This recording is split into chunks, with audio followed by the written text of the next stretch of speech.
Welcome, ladies and gentlemen. HF versus Ivy. It's been a while since I did some good old-fashioned casting of Dota. I miss it so severely.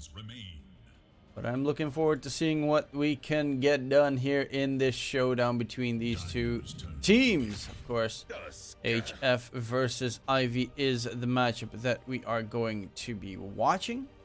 There is another one going on at the very same time on, but it's only being covered by the Russian streams.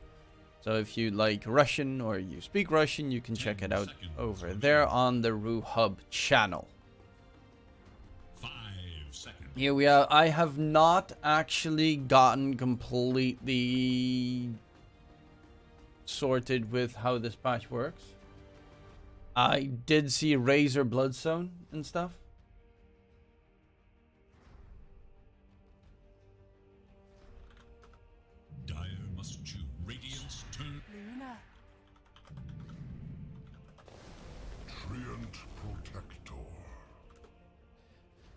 Treant. Okay, so we're getting slightly different heroes than we tend. Well, not the Tusk, that one's the same, but Luna, Treant, first two heroes to be picked. That is an interesting choice. So currently Ivy, let's see, the roster that they're playing with Pyo. Against Xani, I love it. I think Pyo has been in a lot of different teams. It's been pretty impressive. QP, of course, still in the Ivy roster. A lot of Germans. 3 of them, as a matter of fact. Nice to see. HF is kind of a new version of their roster. Xani, Proletary, Toshi, Weebian, and Sohi. They are currently in 6th place in the Dota Champions League. Ivy is in 4th, but the only difference is Ivy has won one more game than HF. Because there are a lot of teams that are pretty much neck on neck. So this is actually a very important match because the loser of this match will drop below the elimination grade, the elimination line, as per se.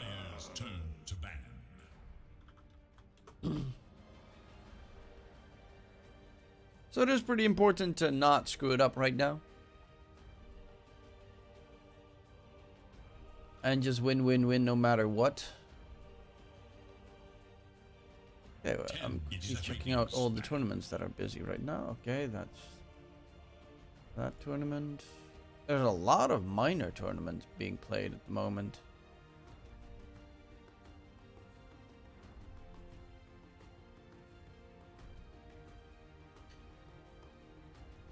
Seconds remain. 5 seconds remain.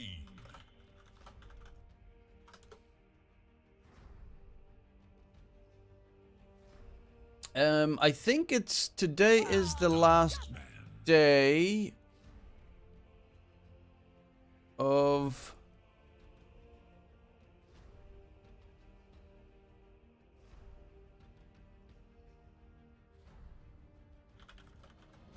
today is the last day of the group stage matches. So let's see, Tusk, Beastmaster for HF. Lanes pretty well together, of course, with the extra added slow. Beastmaster is a hero that can lane on its own, especially if he's up against a Luna Treant. They're not really that big of a kill lane. So if you just stay out of range, you pull the creep wave with the board. Tusk can roam around a little bit more. 5 seconds.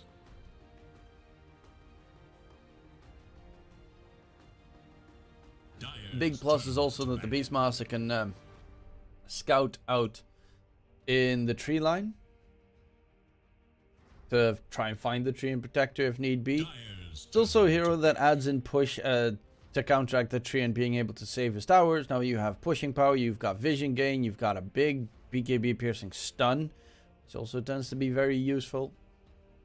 In general, the Beastmaster is a solid pick here. It is a little bit on the snowbally side for HF with their 2 heroes. But considering they still have to pick up their safe laner, there's a lot of heroes that beat the crap out of a Luna when it goes to a one-on-one fight.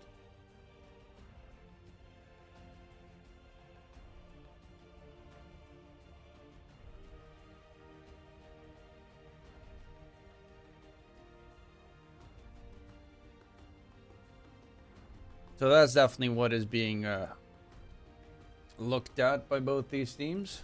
The other bans, Necro, Snapfire, the old Tiny, TB ban. Well, TB is good against Luna. Flag ban, makes sense. I actually should probably have read... I read a decent amount of it, but I didn't read nearly enough. I know that this one got destroyed. Wraithback's shit now.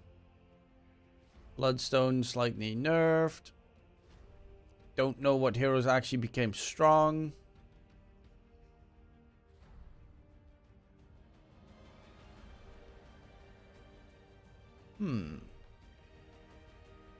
Wait. Ooh, duration increased. That's actually kind of neat. Mana cost increased. Rip. Oh yeah, let's see. Movement speed increased. Nice. Can now be used as spell immune. And ooh, I love Grimstroke. Turn rate increased. Base damage increased. Fuck yeah! Right click. Now it has a 1 second cooldown after stoggled off. Damage decreased. Get nerfed. Same with you. Get nerfed.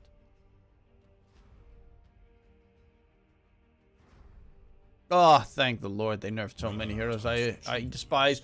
Okay, that's a surprise. So they picked up the Skywrath Mage on the side of Ivy, which does give them a little bit of lacking control on Ivy's side, but Overgrowth into Mystic Flare does do nasty stuff. But Ricky for HF dodges the Eclipse. Can jump on the Skywrath and get the silence on the sky and completely destroy the Skywrath. But now that they pick up a Drow Ranger, I am slightly confused. Is this a mid-tusk Ricky 4... 10 seconds remain. Or no, maybe a 5-tusk Drow Ranger safe lane, Ricky 4 Beastmaster off lane. I guess? It's a weird one. I know Ricky as a 4 position has been played a decent amount because of the shard being really freaking good. But I'm not too sure about it just yet. Maybe it's a mid Ricky. Maybe they're going to play some weird Drow shenanigans. But the Night Stalker is going to be a pain. That one is going to be a massive pain. Of course, if the Beastmaster gets the Helm of the Overlord, 10 seconds. Night Stalker with a shard can just one-shot the Beastmaster's big fat ancient creep. Second, it chases after Ricky and Ricky can't escape because you get vision around you. If you get a gem, you have pure vision of everything that you'll ever encounter. And the Drow is also a hero that really dislikes the Night Stalker. I think that Night Stalker right there is an ace in the whole pick. I do think, however, that Ivy still need a mid laner that might make some, you know, a playmaker a la Void Spirit, something along those lines. One of the spirits just to be a little bit more elusive and also have some more control. You got the Aether Remnants done or whatnot. Something along the lines of playmaking potential. Could you go for Evoker? I wouldn't go for Evoker. They actually ban out techies. So they're expecting this to be a mid-Ricky or mid-Tusk. I don't know. Timbersaw getting banned. It could also be a Midnight Star. Probably not. But it could be. 10 seconds. Considering they banned out the Timbersaw, I'm a little bit confused. I know Max plays a decent amount of Timbersaw, but... It is Dire's ban.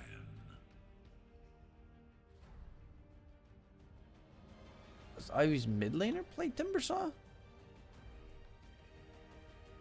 Radiant's turn to pick.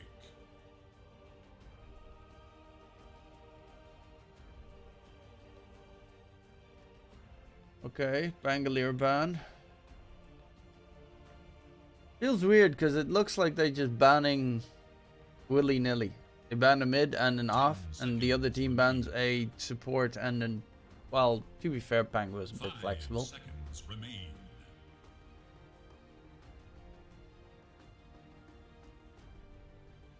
HF, what are you going to go for? Mars wouldn't be bad because you got Ricky with the smoke. Could drop the arena plus the smoke on top and then they're stuck inside.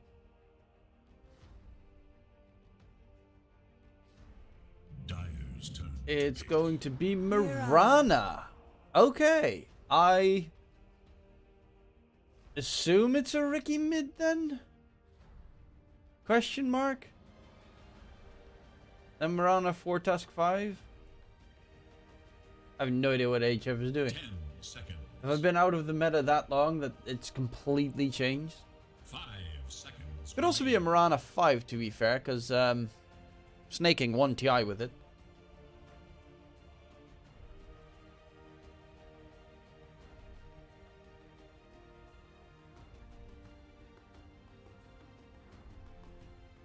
And Ivy last pick, they are up against 3 elusive heroes, maybe Puck with the Dream Coil, or, well, they're gonna go DP, a hero that does not die easily. Doesn't die easily at all. Quickly going to check, so it is gonna be safe lane. Drow. Mid-Tusk, actually. With a 5-position Ricky, a 4-position Marana, and a off-lane Beastmaster. Interesting choice. On the other side, yeah, the other side is pretty much as you would expect. Mid DP, off-lane Night Stalker. They could have flexed that one around a little bit, possibly. But for the most part, yeah, Ivy's draft looks pretty good. The only thing that I have a bit of a problem with is the fact that Night Stalker has a way of interrupting TP, Luna, and Treant with Overgrowth. But besides that, their control on Ivy primarily comes down to silences, which is not great. On the side of HF, you got the Tusk, the Beastmaster Roar. Ricky can also be a big nuisance with the Sleep. They also have multiple silences, and Marana Arrow is also a nasty tool. Personally, I think I have no idea how Ricky 5 position works, but I slightly like HF's draft a bit more. The only downside I have for them is that this Night Stalker looks like it's a full freebie Night Stalker game.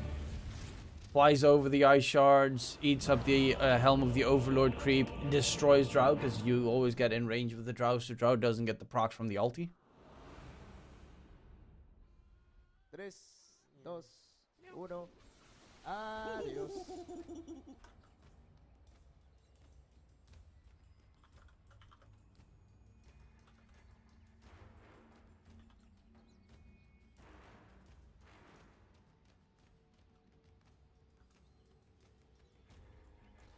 So yeah, as Wasser is saying in chat, asking, why is the Wraith Pact not great anymore? It's because they changed 2 very important aspects about the Wraith Pact. They changed it so that Ward Aura no longer reduces magical or pure damage. Still affects physical damage from attacks and spells, which is still okay if you're up against a full physical damage lineup.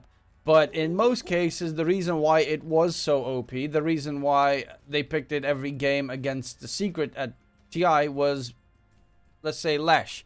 Lesh was one of the strongest heroes at TI, but if you reduce his damage output by 30% with Wraith Pact, and you have a pipe on top of that, which was like another 15%, plus an absorption of 400 damage or something, then all of a sudden you did no damage against the Lesh, or against a lot of other magic damage heroes in the game. The fact that it at least still does it against physical damage is great if you're up against, let's say, a TB or a PA, someone that really wants to burst hard, maybe even against the Bristleback, because he's also purely physical damage. But it does make it a situational item, not a must-have item, because in every game you had pure magic and physical damage, and if you reduced all 3 by 30%, that was just too OP. Now it's only physical. It's still okay in some situations, but most of the time it's really not that big of a pickup. I mean, the fact that it reduced pure damage was just busted, because almost nothing reduces pure damage.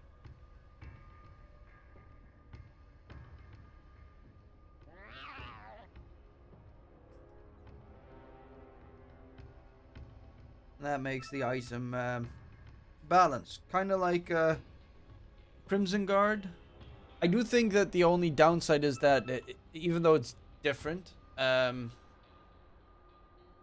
feels like it's in the same boat as Crimson Guard right now. I think it's still slightly better than Crimson Guard though, because of course you still have that damaging aura around it, and you still have to focus it down and whatnot. But it also does give you the Vlad's aura, which is pretty nice to have in general. But it's definitely a heavy amount of nerf. Oh, we have ourselves a lengthy pause. Trying to fix. Oh, they're having some tech issues. Well, this is 2022. Of course, we're almost at 2023. Yes, indeed, we are in the Christmas month. Jingle bell, jingle all the way.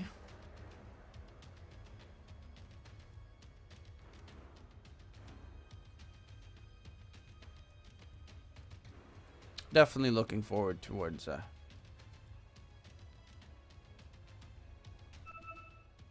good old classic Christmas. Giving presents, getting presents, watching Die Hard, or The true heroes are the ones who the Gremlins. For some reason, that fucking show is always on TV. Home Alone. God, no, I despise watching Home Alone. Honestly, all those Christmas movies are just bleh. I'd rather just watch the Lord of the Rings trilogy and love life a little bit more. Also, World Cup match of the Netherlands versus Argentina is on Friday, so everyone here should definitely be supporting the Netherlands. So we are just that damn superb.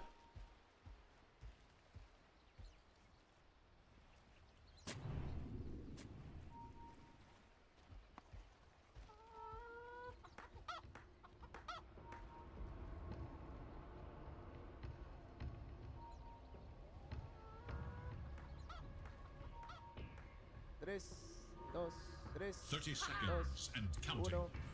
Adios. Well, no real shenanigans at the start of this game. I do like this sword placement. Something that you don't really ever counter, because it's just out of range of the high ground. Plus, there's so many freaking ward spots in the map.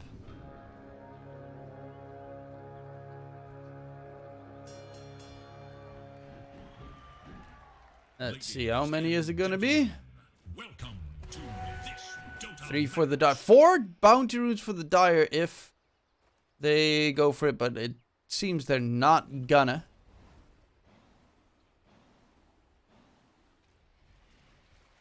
Okay, so the question is Sohi... Yeah, he's gonna TP bottom. So it is gonna be a Ricky 5 position. Okay. Interesting choice. What does he build? Meme Hammer? Hitoshi mid. Actually, what is his rank even? I can't check that because I'm in the lobby. Damn it!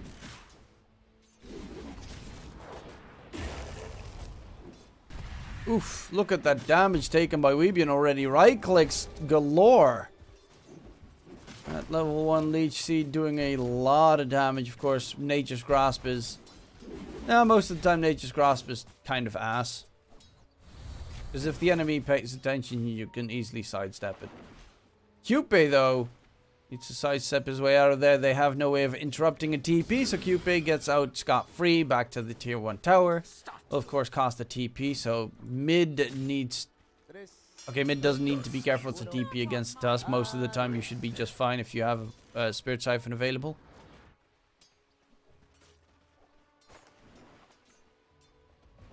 I think both offlanes should do pretty well this game.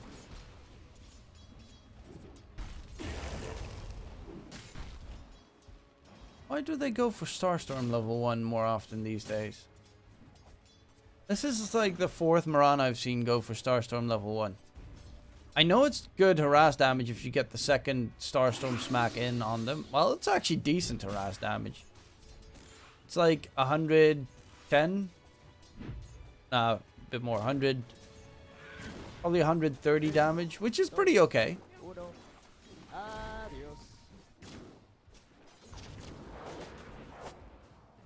But if you got that Sacred Arrow, you can farm them big Centaur Conqueror creeps.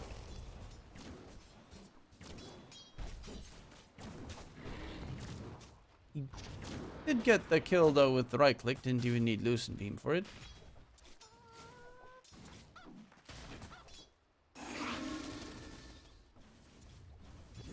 Well, it's not going too shabby here in the mid lane for the Tusk. Curious on the build. There's the old classic Aghanim Scepter build. Blink Ags, or you could also go for Deso if you want to just bring in a lot of damage.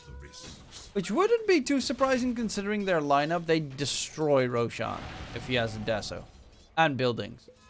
I have bunching for With the Beastmaster behind them and a Deso combo. Weebian, he's got another leap left. Proletary taking some heavy damage. It is an Orb of Venom hitting him. Weebian.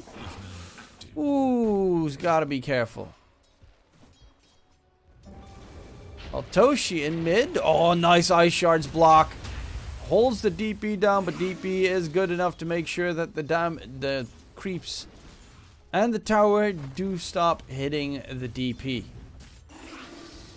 That was pretty nicely done by Toshi. The Ice Shards block. A lot of damage onto the DP, but, you know, Spirit Siphon, just Gucci. Hey, dude, happy Sinterklaas. Hey, happy Sinterklaas to you, too, even though it was yesterday. But, yeah. Got it.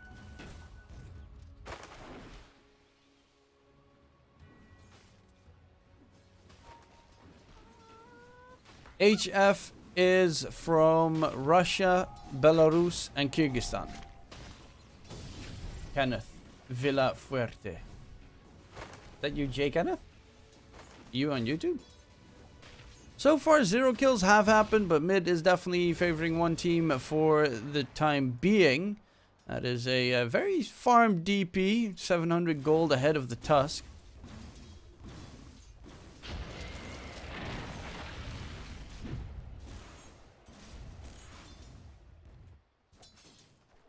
And actually, all 3 lanes are going really well for Ivy.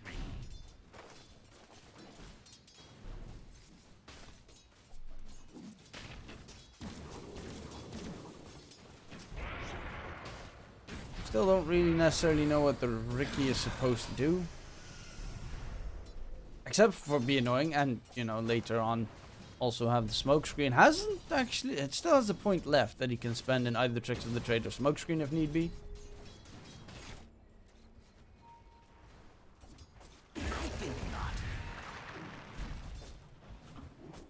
Proletary dropping low, does have that Helm of Iron Will. Is it enough? No, it is not.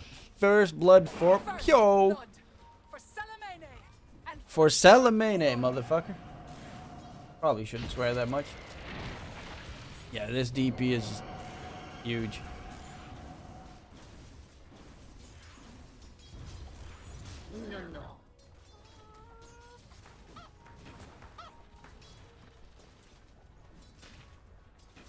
Mirana is okay for a gank, but you're gonna need to hit a godlike shot on a DP. Which is hard, because DP is pretty mobile.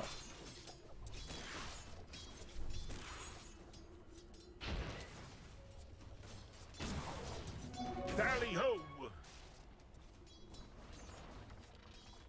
Well, currently top lane it's a 1v1 between a Mirana and Luna. So yeah, Luna pretty much has full free farm in her lane. Bottom Toshi charging forward, wants to go for Onmi, but too far underneath the tower. Doesn't have his level 6 yet, so couldn't get the Walrus Punch. And then the gank attempt is going to be very hard to muster.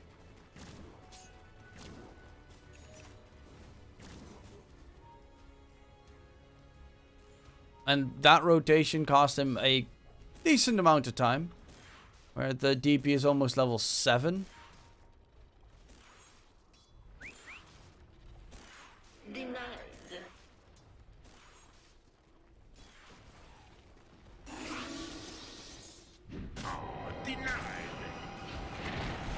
And yeah, Exorcism being used, going for the tier 1 tower in mid, has level 4 Spirit Siphon. So the tier 1 is probably going to drop. I don't really think anyone is going to risk DPing into an exercised DP. Should look to their middle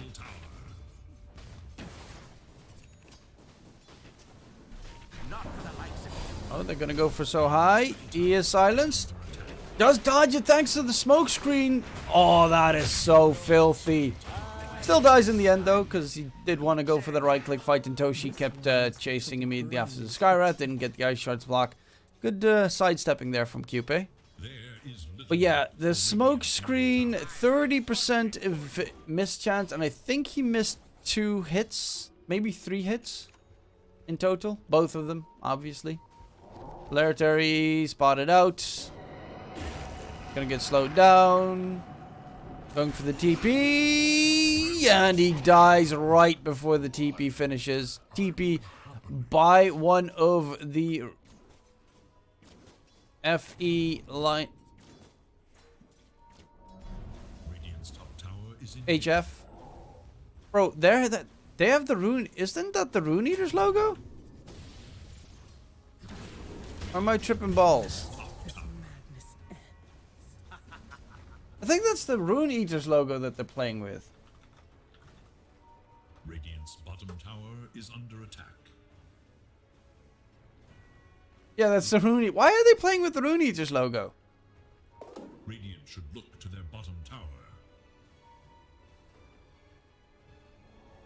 Come and fight me. Illusion.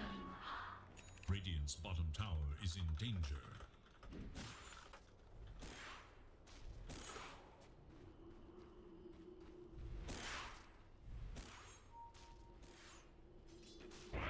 Fight. That's weird. I was like, oh yeah, HF. No, that's not HF. I mean, Ivy at least has their logo.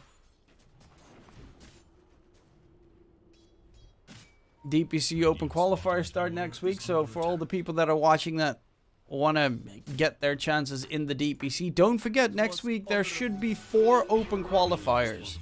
To qualify for the closed qualifiers, and through the closed qualifiers you make it into the DPC. BBN chasing after Pyo, but will they continue? Yeah, with the DPs coming in, it's a little bit risky. 3 bounty runes here. Radiant's bottom tower is in danger. And Mobai is going for a Witchblade. Interesting DP choice. James Vincento dropping low. Ice Shards block inside the smoke. He is definitely a goner. Polarity tries to get the roar off, but a good play silence there from the DP. Chasing in after so high. Can he get away? He needs blink strike. Target has none. Will falter.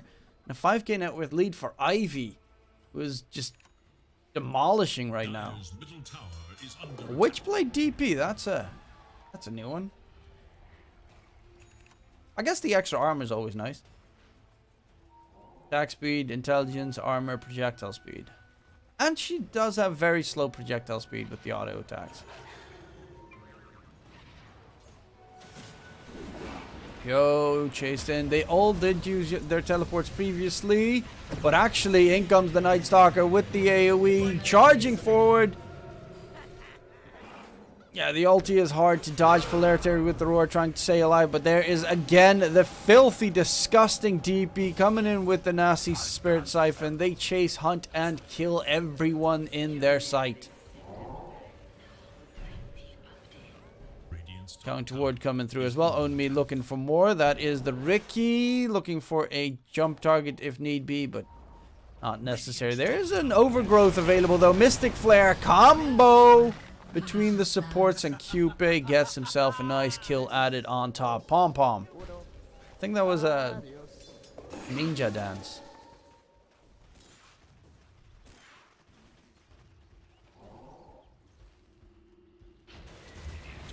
scanning for enemies.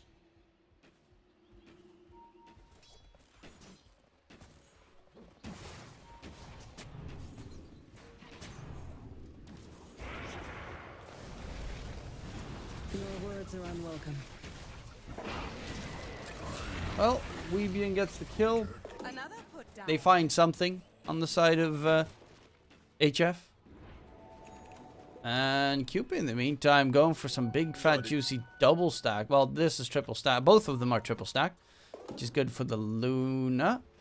Yeah, level 2 in the Moon Glaive, so should be able to farm it nicely. But so high, spotting it all out. Oh, he's going in at the worst possible timing. Or is he? Luna's actually in trouble. If he goes for the Eclipse, it doesn't really do much. Mystic Flare does do a lot of damage in return, though. They do soak it up together. Yo, he's still not dead. He stays alive. Stays alive thanks to the living armor and immediately looks to farm up the Ancients, which I think is a very dumb move if you do not have any lifesteal. But it is insane how they keep him alive. And that Mystic Flare did a ton of... It only did 900 damage. DP did all the damage. I know that it spreads between multiple enemies if you hit them with the Mystic Flare. It deals massive damage distributed evenly among any heroes in the area. Yes. Only heroes? Isn't it distributed between creeps as well? Because I know you can farm creeps with it. Dire's top tower is But is it for creeps that it stays at the purest value? Actually, don't know. But nonetheless, the fact that he stays alive, Dire's living armor, having extra 5 HP and 10 armor. 10 armor is a lot of armor.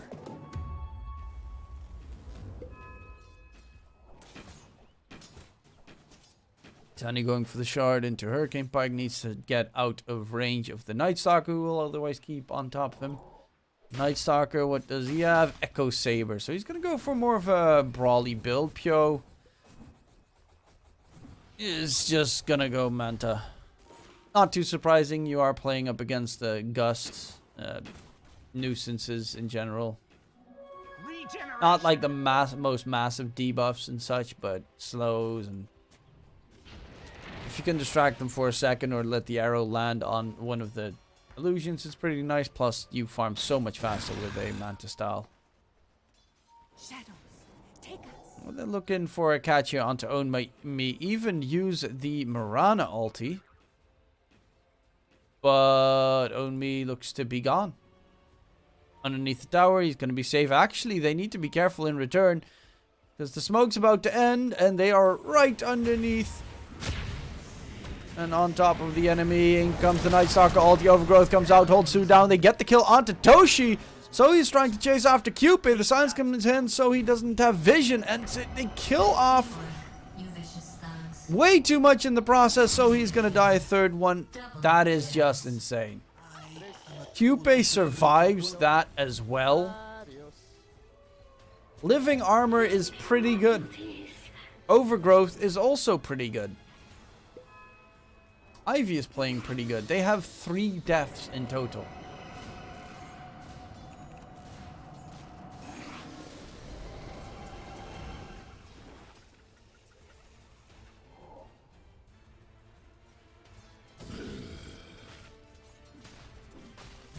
Own me shard almost done. That would counter a Helm of the Overlord.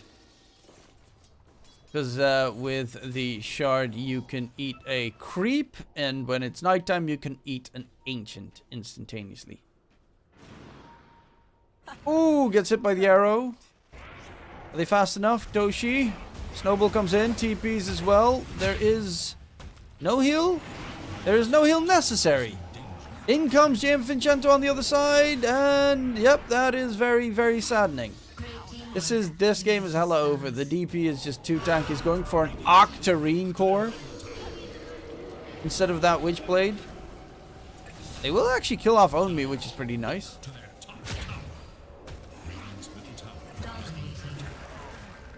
Okay, no Spirit Siphons left. This is the time to kill DP, but the problem is Exorcism does so much damage. Overgrowth connects onto Xani.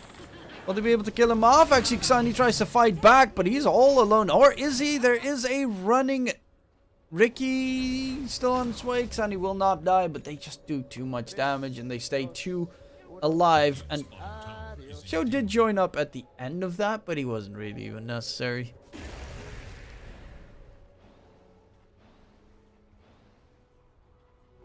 Look at that DP damage. Holy. It's done with the Aether Lens. Got the point booster as well, so that's going to stack up the HP.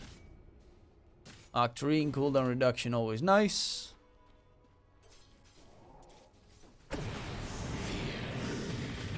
And Ricky's gonna get soloed by Owned Me very, very quickly.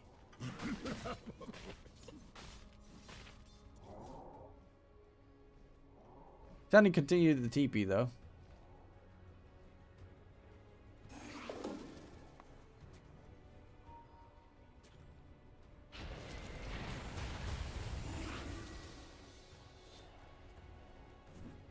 Go Hurricane as his next item. Toshi's going for the BKB. God, look at how he's below Cupid and farm, and Jim Vincento's not even that far away. He's just ahead as a mid Tusk, just ahead of a 3 and 5. Also 420. Hog. Arcane. Add in the cooldown reduction before the cooldown reduction comes through. Dire structures are fortified. And the Tusk is spotted, and the Tusk is most certainly dead. Great teamwork, you vicious thugs.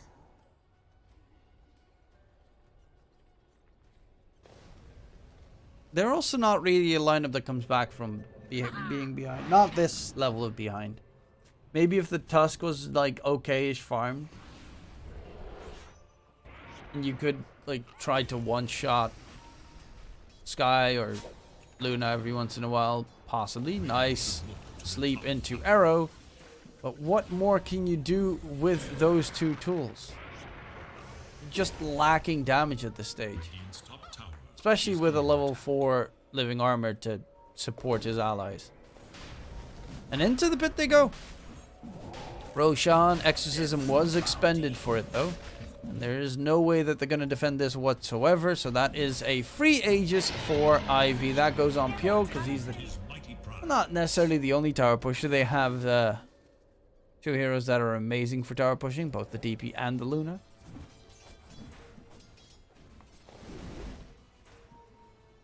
But once you get to high ground status, you really want to use just the Luna for it.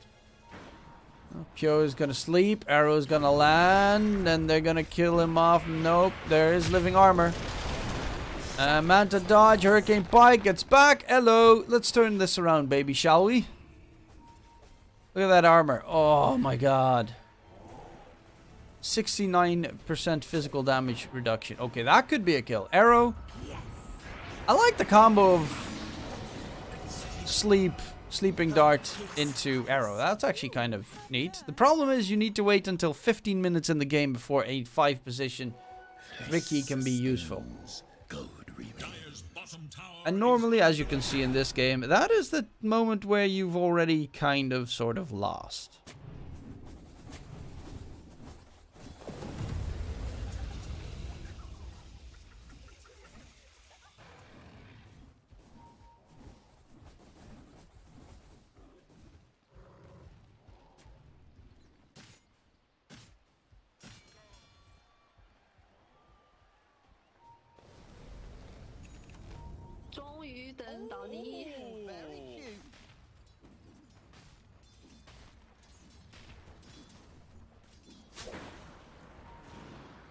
Another arrow flying out, dropping pretty low, but not low enough, and Weebian gets silenced up before he can get the leaps off. And me looking for more. Illusion.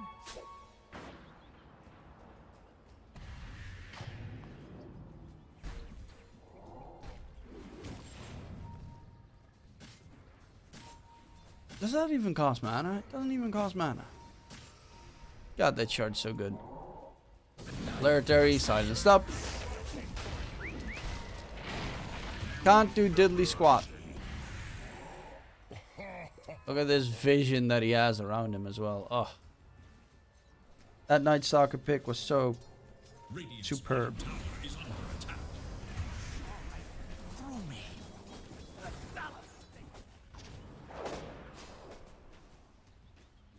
Well, that was actually the first half of Pyo? Yeah, it was. Radiant structures are fortified.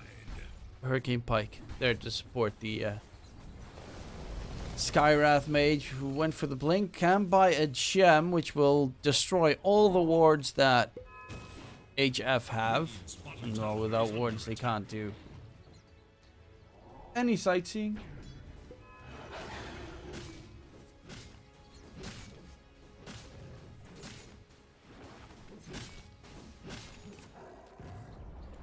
Radiant's bottom tower is no more.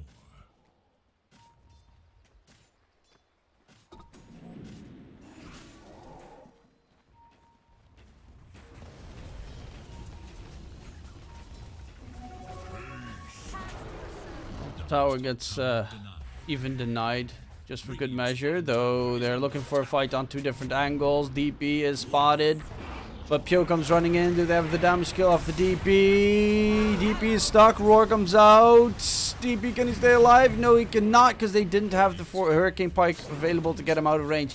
DP is dead. That's a big one. So High seems to be able to get away for now. Or does he? Yes, he dodges it nicely still. Oof, just out of range. So 1-for-1 trade, very favorable here for HF. And DP immediately going for some more armor, even though it still has that chainmail, just chilling. But later, down the line, maybe Lotus Orb could be a pretty good choice. Or the Shiva's Guard's always nice.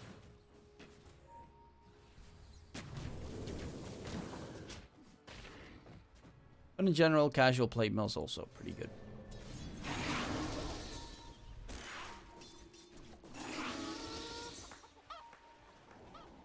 Considering Drow Ranger's marksmanship removes your base armor, which means the 8 armor that DP has will be removed. But the added armor that you put on top of it, so the plus 20, plus 23, that does not get removed by Drow Range's marksmanship. That's why Drow Range is really good against heroes like Morphling and TB, because they pretty much only have a stupid amount of agility, and with that, a stupid amount of armor. But it does mean that they tend to not build any armor items.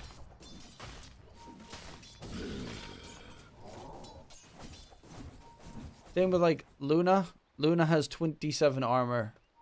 So if Luna gets right clicked by the Drow, it almost does pure damage onto the Luna. Except for the 2 armor that she has from something.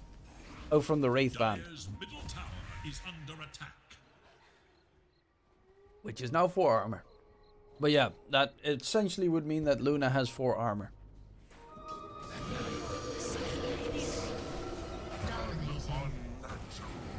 26 to 6. Expected daylight to protect you.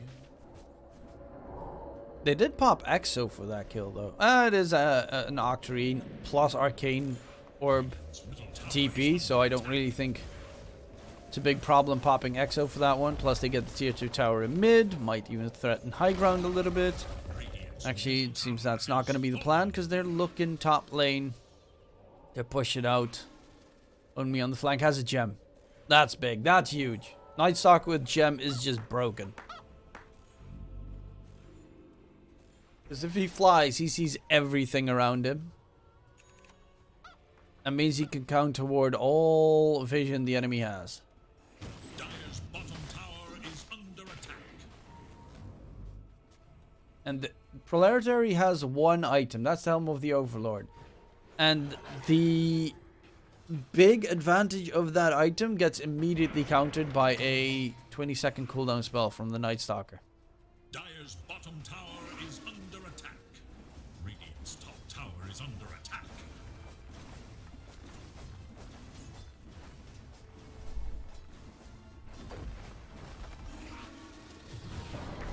Mid, jump in, trying to get Xani. Nice silence. Sleep coming out. They're actually going to go in for Cupid. They find a big kill. They did get caught a bit too aggressive. The Hurricane Pike from the Drow range starting to take in effect. Plus the Manta style also as a shard. Drow is pretty okay farmed. It's not superb, but it can kill a Luna if need be. Just need to be very careful of the DP. If they catch Luna slacking, they can kill off the Luna very easily with the Drow Ranger there. But again, you need to catch her slacking.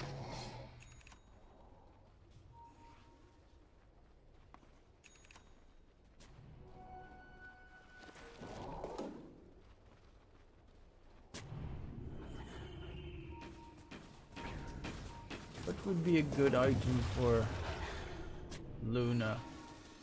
AC? Maybe? Trying to go in for the Radiant. Nice triple man silence. Oh, that DP silence was huge. No way to counterplay it on the side of HF. Snowball going in onto the DP. That is going to be the end of the Tusk. But yeah, he just hits a superb triple man silence. That's Adios. so hard to pull off, especially considering it's not instantaneous anymore. It's a projectile. DP shard, which is going to give an extra spirit siphon charge, plus you get feared if you get siphoned a little bit too long. Jump in from Omi's, going for the Mirana, pops his BKB, so he would be able to stay alive. Weebian does have another leap left. In comes Pio though, and he says, no way, Jose, you're not going to be able to escape. And they don't have Aurora available for the continuation of this engagement. Nice Ice Shards block, and they get away. Polarity is going to get slowed down. The target, who is the target here? They're going to go for the Beastmaster. Forced out, gets him not out of range. He is going to die to Cupid in the end. Mystic Flare comes up on top, and it's only Xani staying alive, immediately turning their attention to the tier 3 tower bottom lane. Fortification keeps it going, but there are creeps top lane, so the fortification should be gone in a moment. They're not going to hang around there, though. They're going to instead turn their attention towards mid. Roshan is up in 30. Are they even going to continue? No, they're not. Huh. Radiant's middle tower is under Interesting. Because they could have destroyed the enemy's tier 3 towers in seconds. If you destroy the enemy tier 3, they do get fortification again because it's a tier 3 tower, the first tier 3 tower dropping. So but at least you'd force out the fortification at that stage. Adios. Because this next one is Roche, Aegis Cheese, and then... Sorry, Aegis Shard, because I keep forgetting that... eager to know Wow, Dire Cheese was so long ago, DK. Really?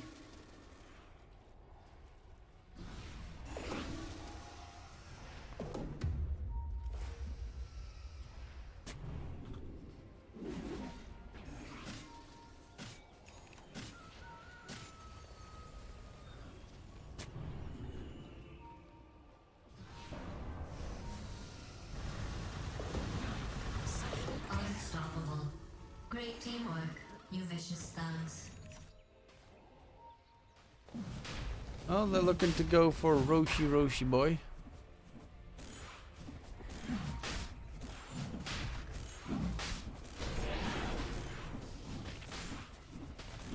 By the way, Cybercats beat Cyber Union in game number 1. People that are interested. And Roshan will be secure.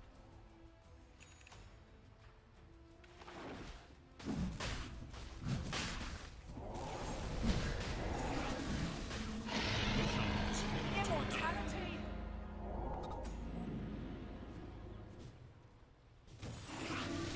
Death's bounty. Dire's top tower is under attack. Double damage. Dire's bottom tower is under attack.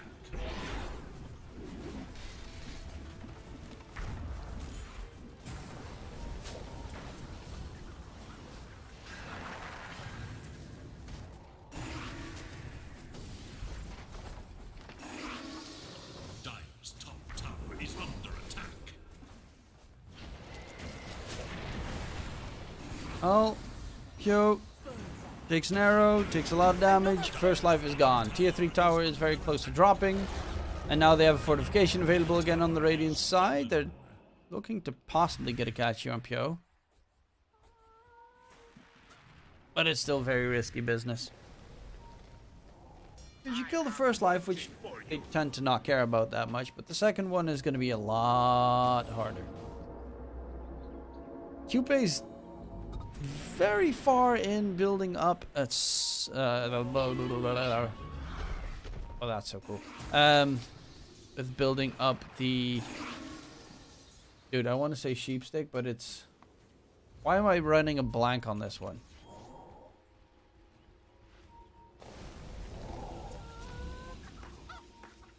Scythe of Vice. I want to say Scion for some reason. Oh, Pio very quickly dead. Sorry, kills off so high. They're gonna go for Weebian. There's no way to stay alive against this dominant force. Top lane, Toshi is cutting it up. That item right there, the Aghanim Scepter from the Tusk, could be a very big difference maker against high ground sieges. He needs to get it completed. Again, we run. Because if you get that and you get a Walrus Punch, Walrus Kick in on, let's say, Pio, send him underneath the enemy's tier 4s, you can definitely kill him. With some right clicks from the Drow, who is honestly still keeping up very excellently. Is even going for the Silver Edge, which adds crit to the hero.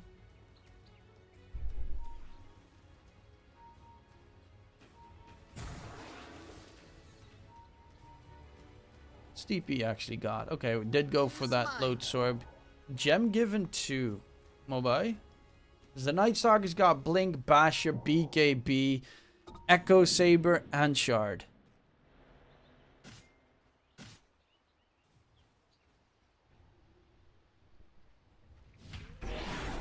It's Luna going for Silver Edge himself, okay.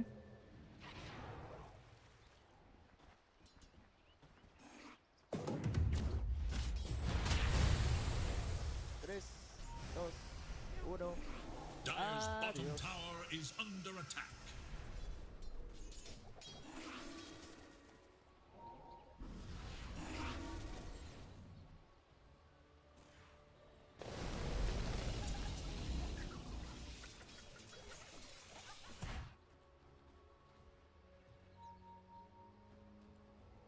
I'm actually baffled at the fact that they're still they're still in this game. Well, not in this game, but they haven't lost yet.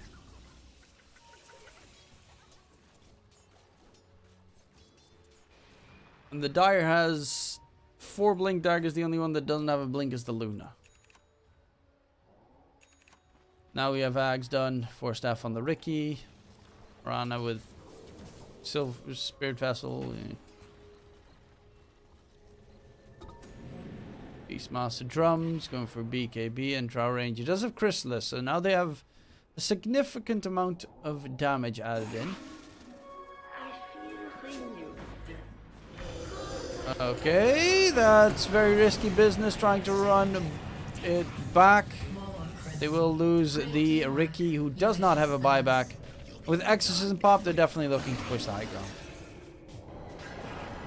Silence thrown out, but projectile disadvantage coming in. Radiant's middle barracks has fallen. And they're just looking to mow down the rest of the Radiant base. Radiant's bottom tower has fallen. Okay, Toshi. Boris kick back.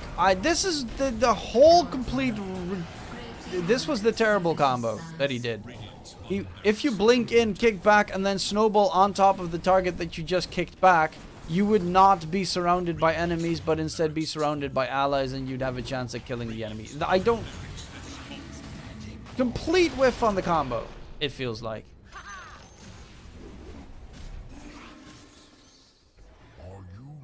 Tres, dos, uno. 2 sets of racks. They did see that it is possible to kill Pyo right now, but of course without the Tusk it's not really possible. They're just backing off. Better safe than sorry. This is, of course, they need to win this if they want to make it towards the playoffs, which starts tomorrow. This is the last game of the group stages. The Tusk is always ready for a fight.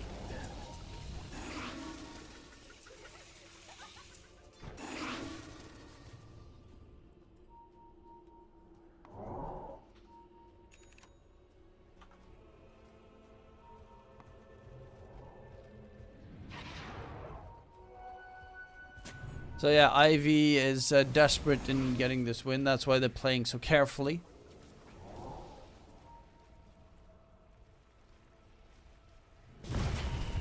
And yeah, the supports haven't really been able to do much. from HF. Well, at least they stay alive for now. Uno. So I guess the TP back. Dire's middle tower Looking for Weebian. And overwhelming Blink gets the kill.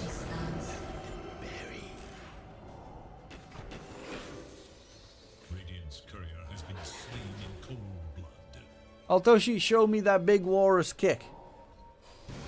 I'm starting to think this was Oof. premeditated. Only on a beyond godlike streak. Aurora comes out. There's the kick back onto Pyo. Next Ixani. Pyo takes a heap of damage, but the rest of the team is already dead, and it is, I assume, there we have it. The G to the G from HF. Ivy take game number 1 very convincingly. Radiant's middle tower is never done. Never lost control over the game, pretty much. Even started off the game with a triple bounty pickup. And the supports just couldn't, like, once the shard was done on the Riki, you could see what the idea was behind it. You had sleep, dart into arrow, but the fact that it takes so long to really start using your supports brings you in a very tough spot. And I mean, that Night Stalker was pretty much uncontested whatsoever. Watermelon went absolutely nutty. That, ladies and gents, is game number 1. We still have 1, possibly 2 more games to go. My name is D2CL, and hopefully you enjoy the cast. If you do, don't forget to leave a follow at the stream, and I will be dipping out and getting ready for the next game.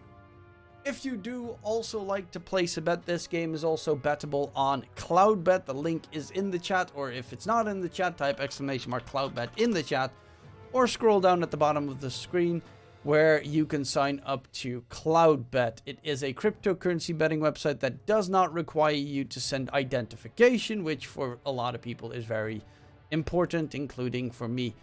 I will be back for the next game after the break. We'll see you then. Bye-bye, tata, huzzah, and see you for game number 2.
bands. DK Trumanier was a little bit later to the party because I was lazy and I was laying on my bed. But now I'm back for game number 2. Draft starting. We get ourselves a couple of bands here. Lycan and the Broodmama band with the TB band. Later down the line after the Luna was picked up for Ivy, which of course went really well for them in game number 1. Tiny is their second pick. HF going for a Treant Pango. Interesting choice. 2 games in a row we see a Treant, but this time it gets picked up by HF instead. And the Pangolier, of course, you're probably going to need to find something that can annoy the Pango.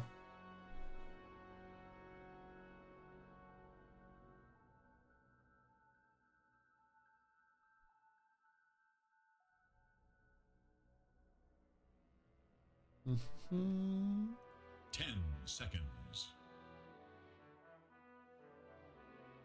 5 seconds.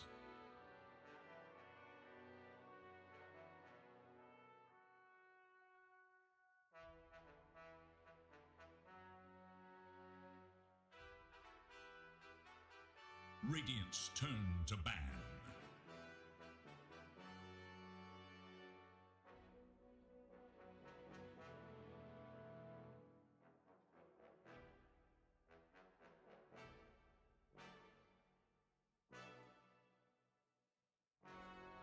Ten seconds remain.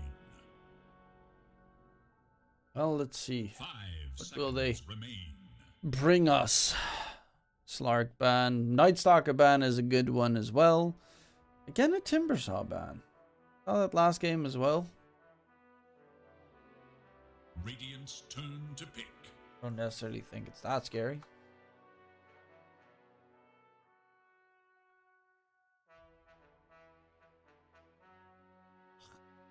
Tres, dos, uno. And they banned the Beastmaster. I was actually thinking Beastmaster might not be that bad of a choice for themselves. Play Beastmaster off lane. Again, roar against the Pangolier. Rolling Thunder is pretty nice. It lanes okay-ish against the Treant. But they're gonna go Bane. Also, you can also just Fiend Script the Pango instead of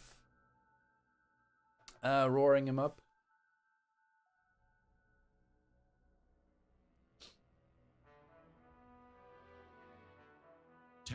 None on this stage shrink from a fight. 5 seconds.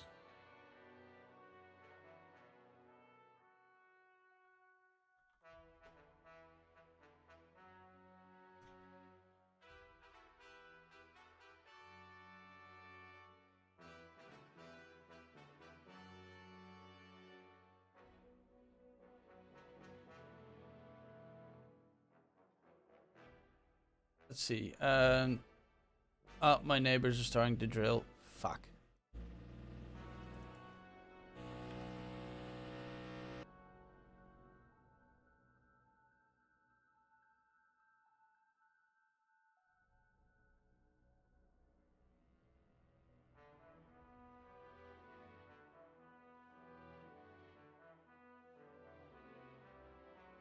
I swear to God, they always do this when I start working. Dyer's turn to pick. Silencer.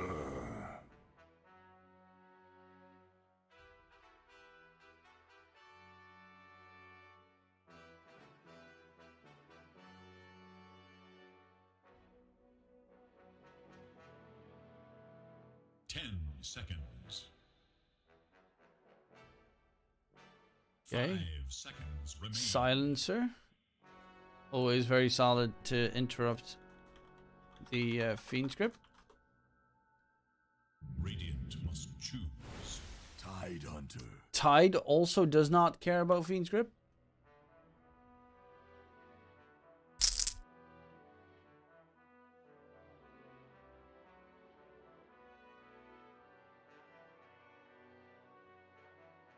Ten seconds remain.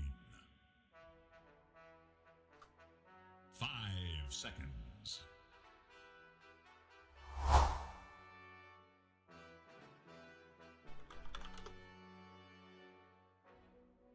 Sorry, I was paying out the competition Dire's turn reward. to bat. That's what you heard. Spirit. And now you hear the drill.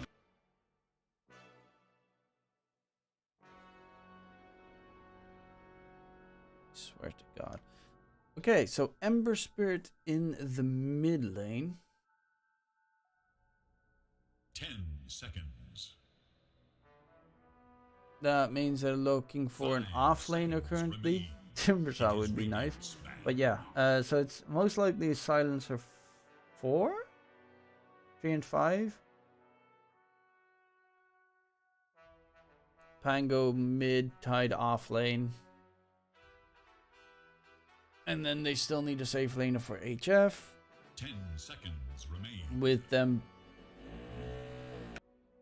5 seconds. It is Dire's ban.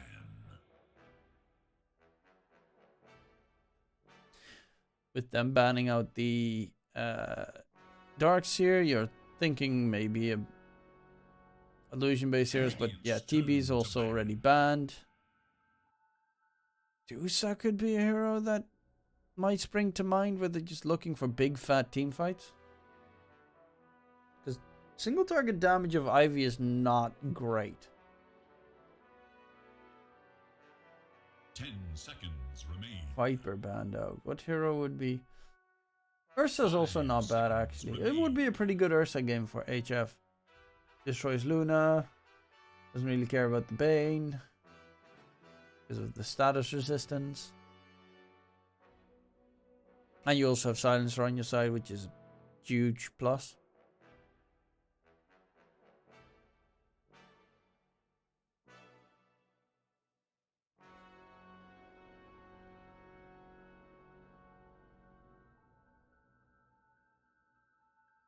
Dire's turn to pick.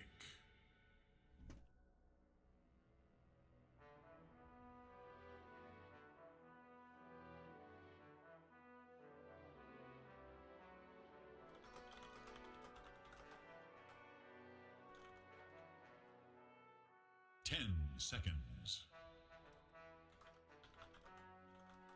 5 seconds.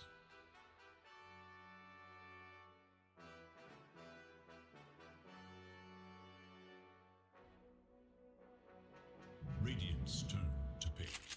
Sniper. Okay, that's a very good hero against Luna. The problem is going to be a little bit of how does the sniper, how do you get on top of this? Ember is pretty okay against, you know, to get on top of the sniper. Seconds. But it's way too risky in this game. They have Overgrowth, Silence, 5 Ulti, and Ravage. remain. It's just massive teamfight combos for HF side that Ivy doesn't really have. Ivy is more of a jump in, get a kill, jump out lineup. I think, again, like last game, I said it, Mars is a pretty okay pick for Ivy because you can block off the sniper's right clicks and hold them in place so the Luna can get there. But what will it be? It will be Select Hoodwink. your hero. So it's a... Make the ultimate choice. Wait, what? It's an offlane Hoodwink. What? Okay, that one's surprising. That one's very surprising. Okay, so they... Okay. Hoodwink offlane Tiny 4. Are we getting to see Gleipnir Hoodwink then? Maybe Axe Hood? No. Oh, Axe Hoodwink. Hoodwink is good against Tide, at the very least. Runs through the trees, can catch reasonably through the trees as well. 10 seconds Hard to remain. control, but honestly, if you get on top of the Hoodwink, she dies so quickly. 5 seconds. Looking at this lineup, I think I like HF's more. Their team fight's superior. They have a hard way to get on top of the sniper this game, the Ivy lineup. And I'm not too sure about a Hoodwink off lane in general. I mean, of course, it has been done before, but Successful is a different matter.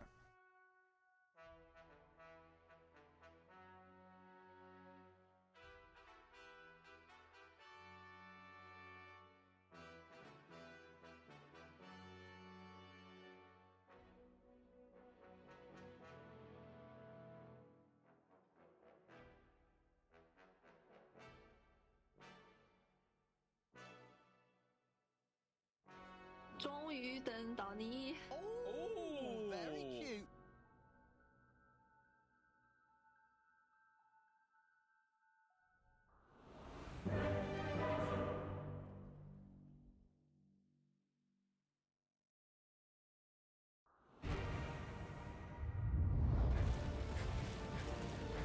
I do love the new animations though.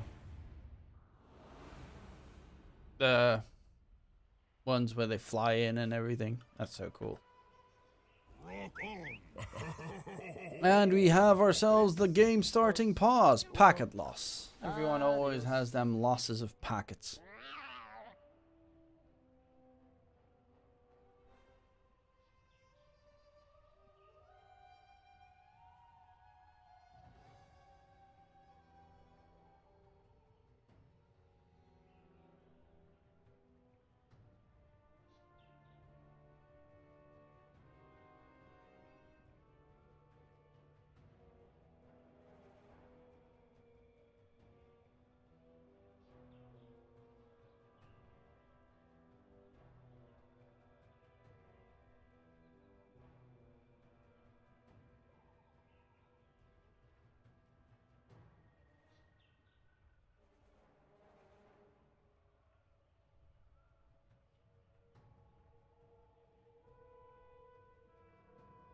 Well, I'll quickly bio.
Oh, they're still not busy.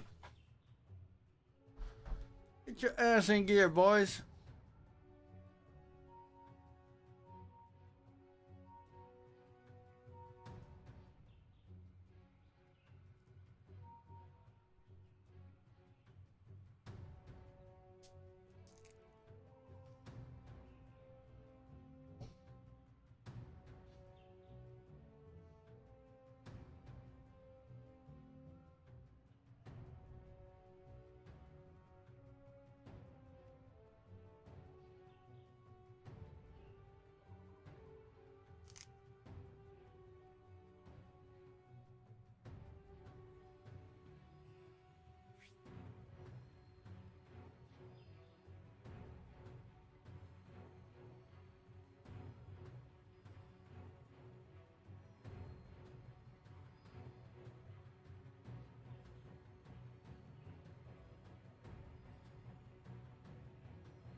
Okay, they're back.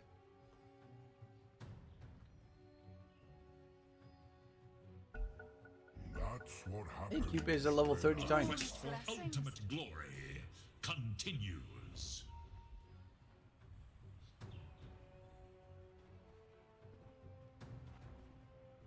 Does Pio not even have Dota buff? Dota plus?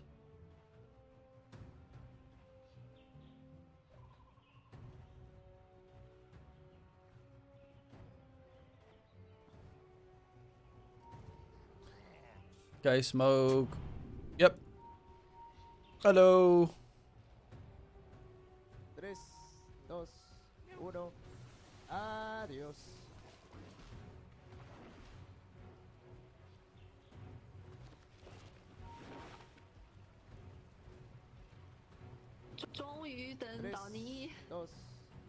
Interesting item build for offlane Hoodwink. Now, Magic Wand, Iron Branch, and a Quelling Blade. Yeah, the right click damage is so lackluster on a Hoodwink. The Quelling Blade makes sense. Especially if you're gonna have to compete with Sniper, who has about the same attack damage as you. Also went for the Quelling Blade.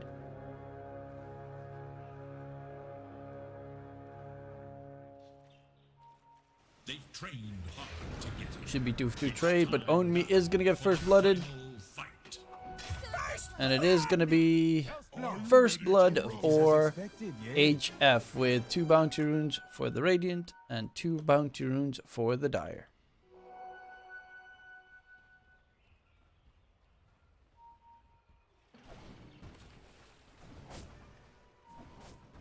Also, Silencer with Glaives of Wisdom.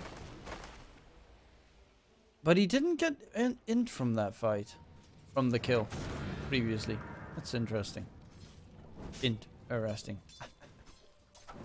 Sorry. It was also Toshi that got first blood with that. I assume his bottle is being delivered. Indeed. Does get that advantage of having the very fast bottle.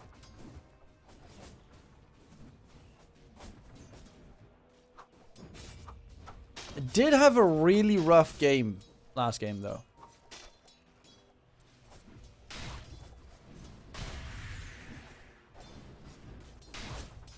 Tres, dos, Ooh, he's got that new thing. uno. Adiós. Astral Origins weapon. Dude, that thing looks fucking sick. You're hitting them with a sun?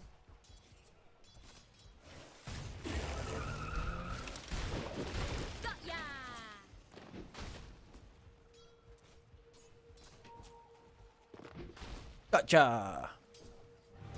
Mid lane, Toshi dropping low. Swashbuckle gets him out of dodge, but scary mid lane matchup. Of course, the water rune's about to spawn is going to be pretty big. They both get to recharge.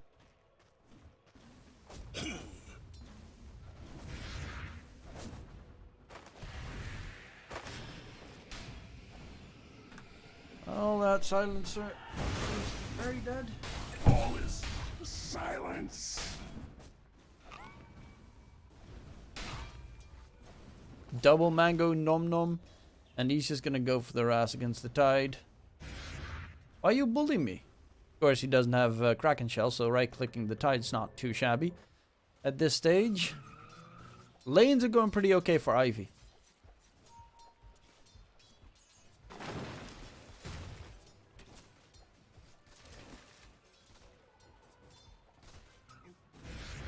Yeah, they can't really hurt the Luna that much in the bottom lane. Top side, slow on slow, owned me, needs to be careful. That's a very nice bushwhack.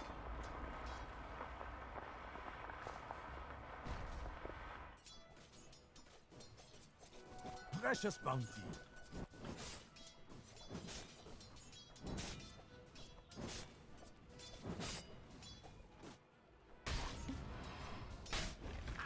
Own me this time. Okay, magic wand keeps him alive. But yeah, I don't necessarily really agree with the hoodwink offlane. I mean, tiny offlane also wouldn't be great, but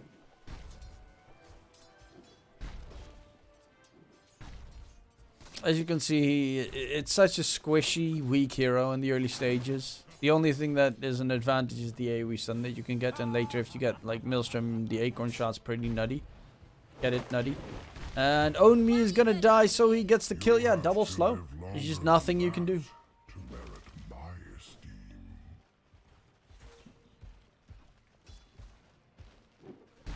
And Cupid is looking to just double stack the creep wave so that it will auto push. Or is he gonna double stack the creep wave or just pull it?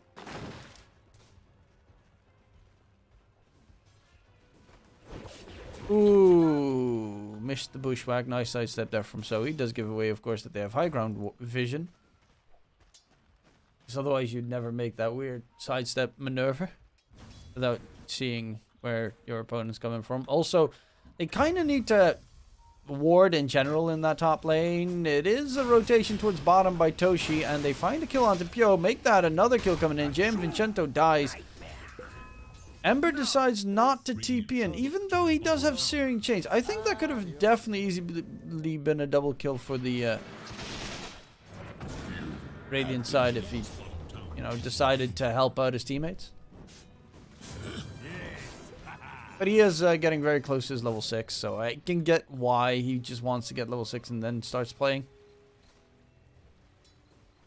But you also cannot let your safe laner just die for no reason.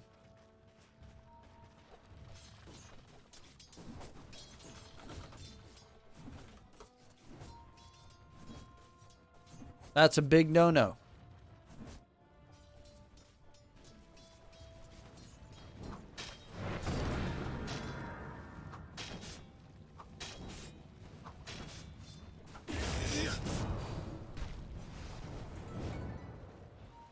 All rune spawning soon enough. Vincenzo, of course, just Nightmare keeps someone off of the rune. But they are aggressively engaging for it. Cupid walking in as well. All supports and the mid laners towards mid. They're hoping that it's going to be bottom. And it is going to be regen picked up by the Ember. Does have a magic wand, but that regen is perfect once the arcane curse is gone. Pop it up, and he is back to full HP. He wants to go back in, needs to be careful not to lose the rune of regen though. And Toshi knows exactly what's coming if he's not careful. There are no fire remnants available for the Ember Spirit, very least, but he is gonna just be a big fat nuisance with that full refilled bottle.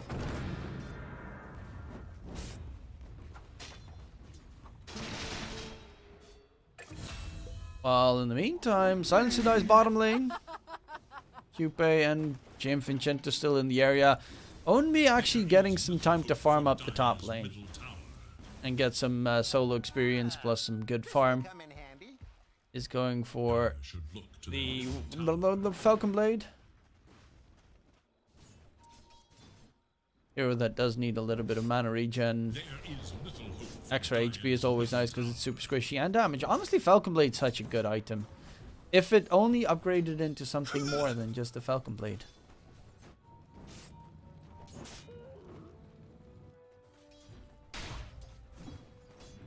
You get nothing. But I think if that was the case, it would probably be like first pick on every hero. Now it's pretty good on a bunch of heroes.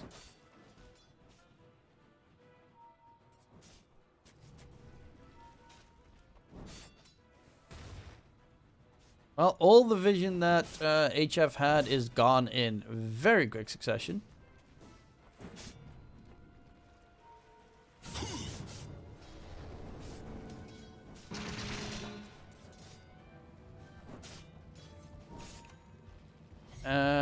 and an angry Ember. Look at that slight damage. Oh my god. He's got the phase boots being delivered now next. And then next, afterwards is probably going to be the old classic Maelstrom.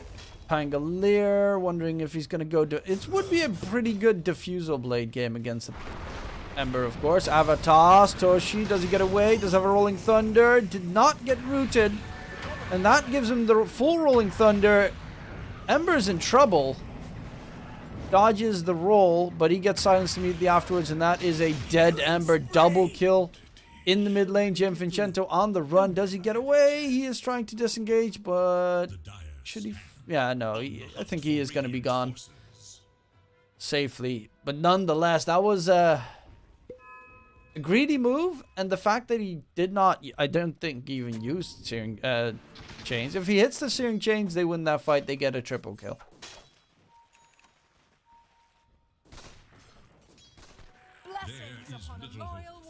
Might have been like the cooldown was just off, something along those lines, but sadness.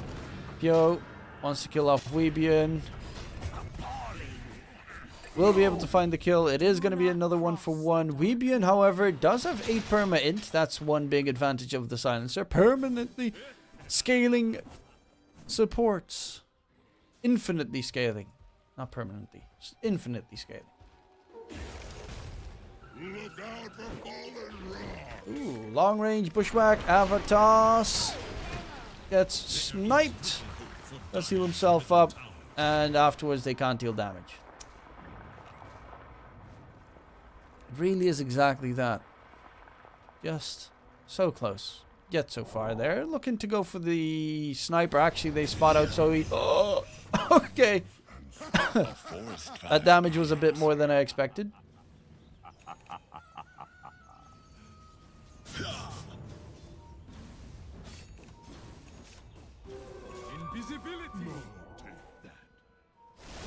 Now, Ravage gets blown, and the Rolling Thunder gets interrupted. Pyo does try and dodge and weave, but Toshi won't let him. And Toshi's on 4 kills, dominating streak, going for the Diffusal Blade. Started off this game really poorly, but that one very bad team fight in mid from Ivy really gave him such a boost. Because it was looking disastrous for him. Is under attack. Dire's middle tower is under attack. Dire have fortified their structures against attack. Radiant's bottom tower is in danger. Gianfrancesco needs to be careful. There's no Rolling Thunder though.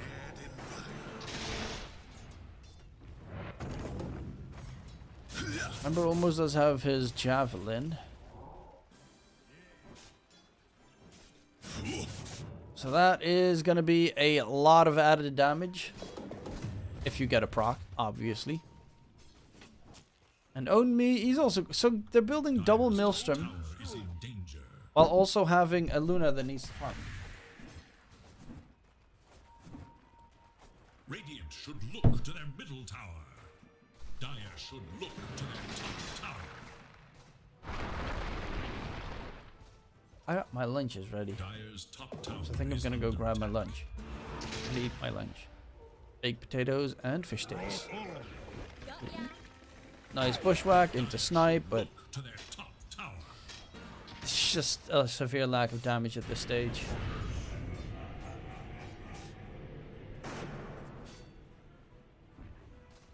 Also, Silencer's not level 6 yet. Bane's not level 6 yet.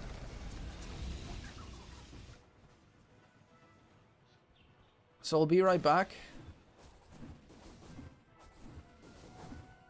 There's no auto director in this game. Dire's top tower is under No. attack.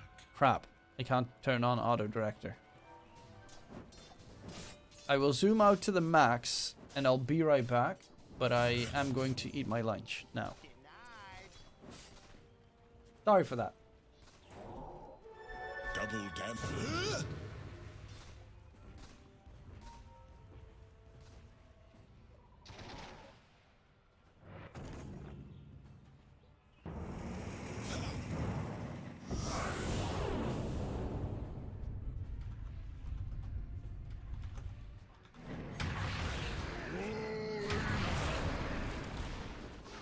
Who snuffed me out?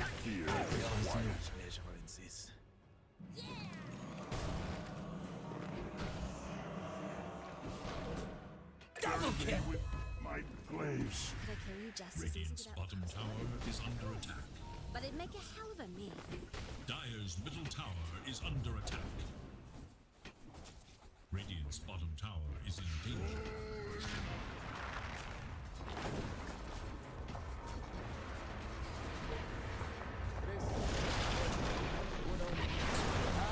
Is under attack. Visible? Nova! Bathed in searing heat.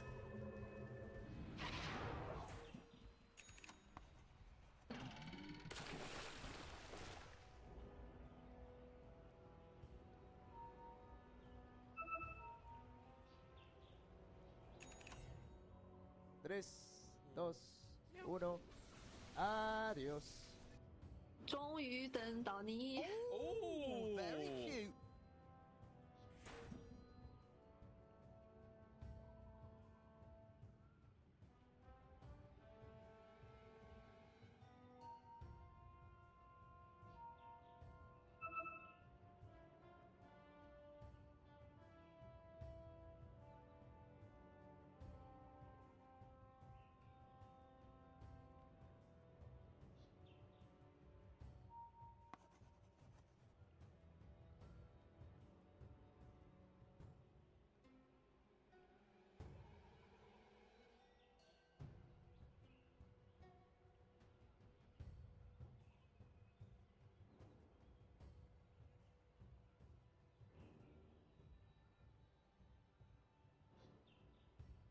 Tres, dos, uno. Adios.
Tres, dos, uno. Adios.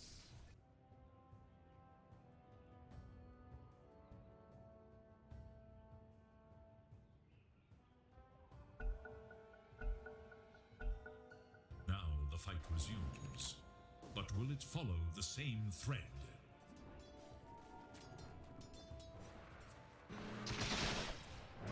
Illusion.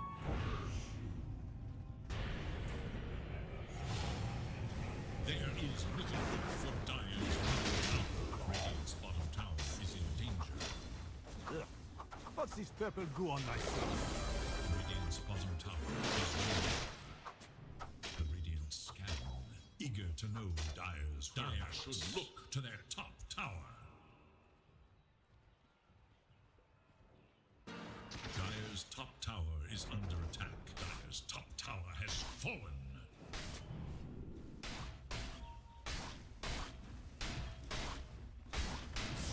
Radiant's middle tower is under attack.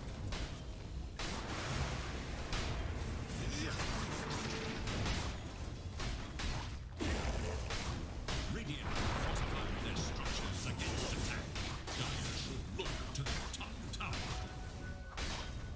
Radiant's middle tower is under attack.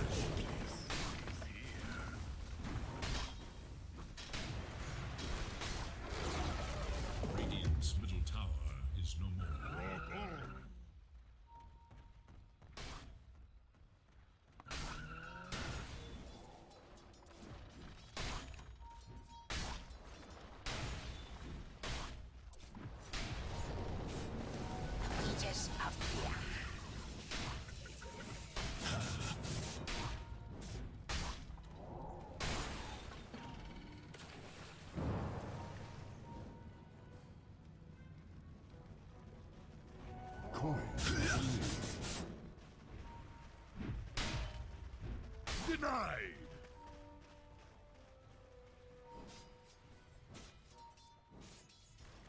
Dire's top tower is under attack. Double damage.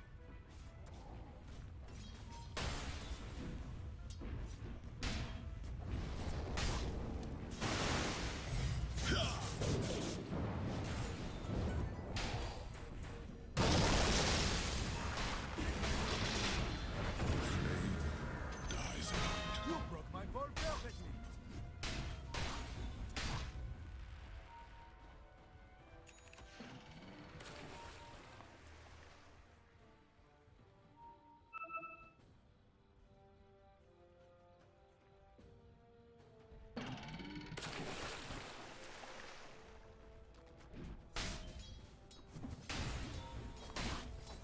Not on my watch.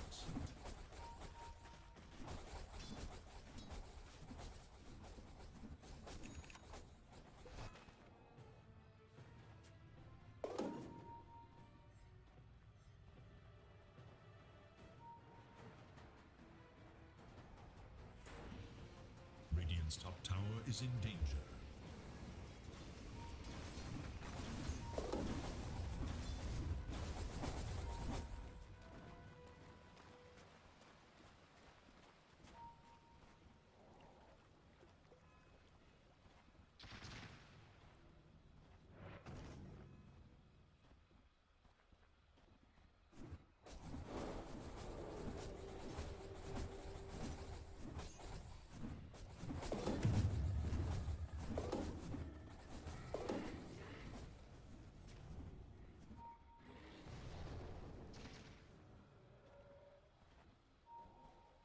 Dire are scanning for enemies.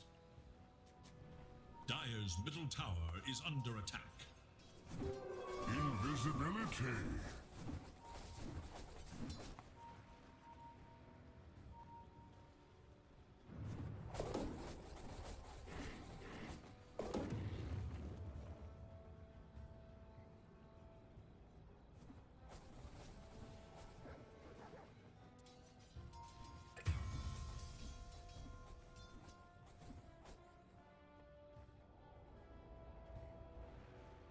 There is little hope for Precious Dire's bounty. middle tower.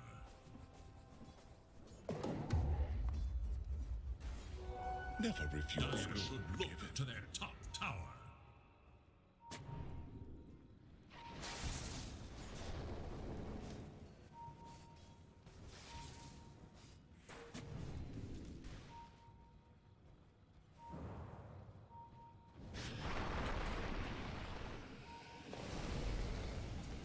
Dire's top tower is under attack. Radiant's bottom tower is under attack.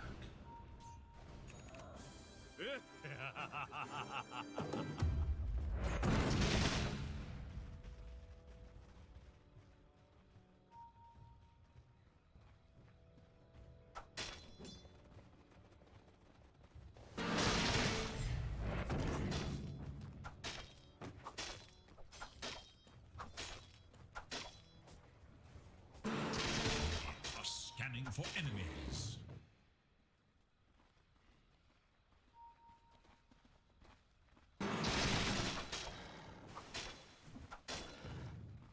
Dire should look to their bottom tower.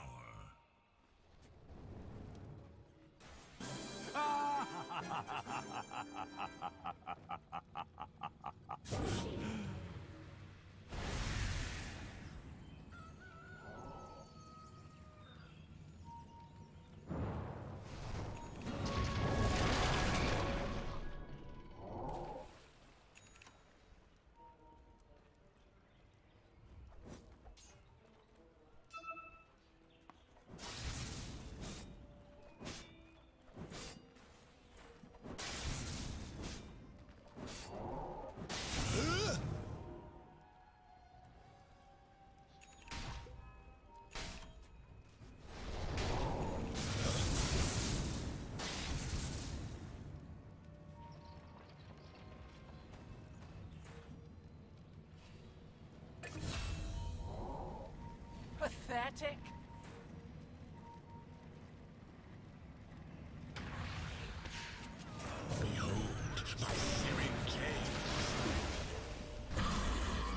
You honor me.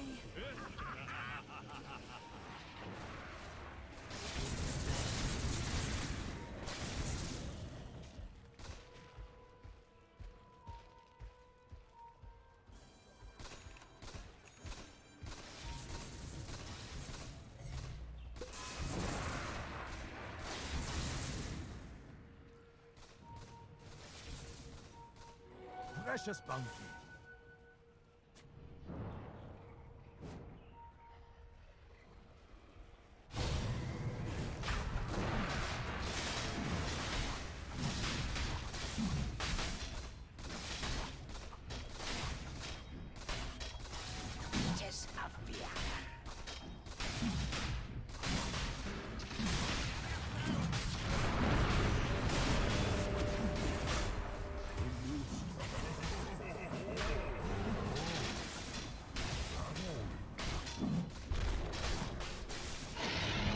Has been slain by the Dire.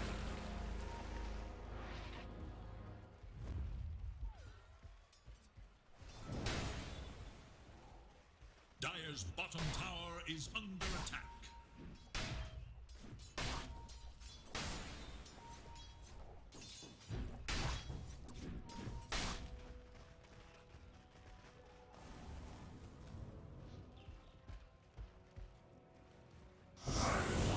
Radiant's middle tower is under attack. Killing spree!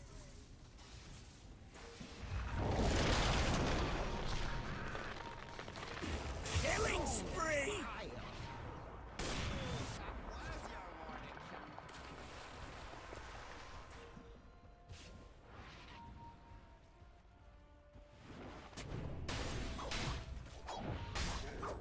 Dire's middle tower is under attack.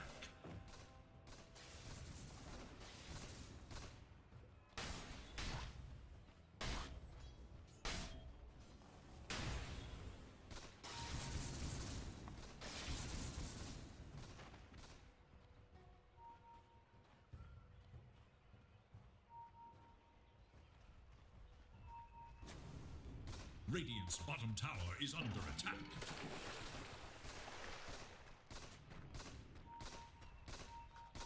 I'm back. There we go.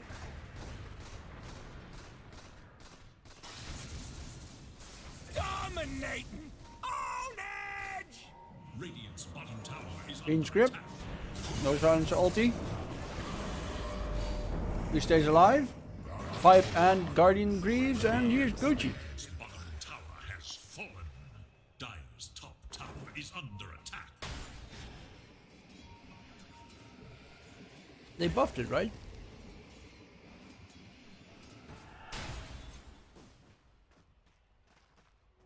Ah, this will come in handy.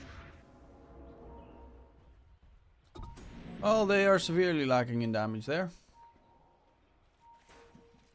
Tanny Sniper. Walking up the high ground. Pyo needs to be careful because Toshi wants to kill him. And he steals all them creepers.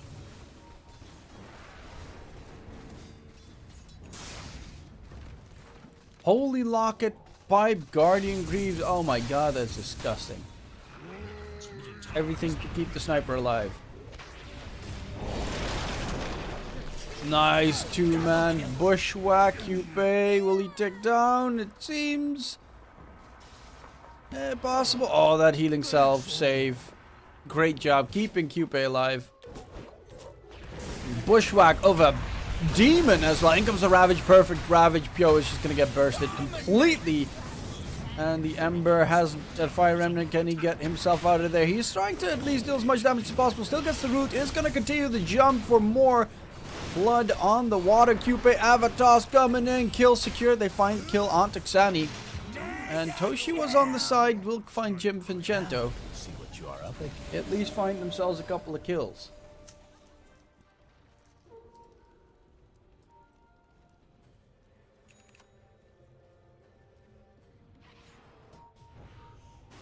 Precious bounty.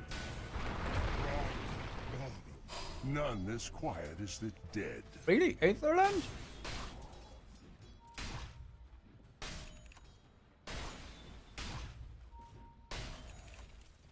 Aetherland Shard are the two items that the Silencer has. Are scanning for enemies. Bathed in searing heat. That guy's never gonna die. Its middle tower is under attack.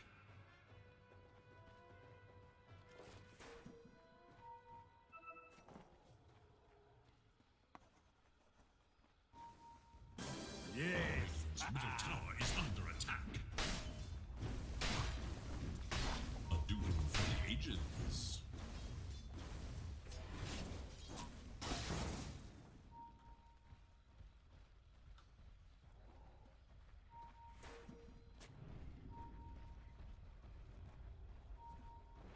Radiant's courier has been slain in cold blood.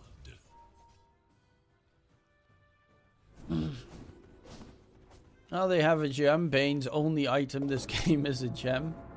Cupid does at least have a blink. Own me or Gleipnir plus Aether, which is okay-ish damage, but considering they went for defenses against Gleipnir, or lightning in general with the pipe and the Guardian Greaves, it's going to be a lot rougher. Ags? Almost, yeah, Ags almost done on the tide. That's going to be good AoE armor reduction. And also able to push in waves. Radiant's top tower is under attack. Dire's bottom tower is under attack. Radiant's top tower has fallen. Dire's bottom tower has fallen. Radiant's top tower is under attack. Okay, they're gonna go for the Treant. Bottom tower is Some TP's coming in as well. Infincento tries to get himself out of there, does disengage. Sandy got the full TP going.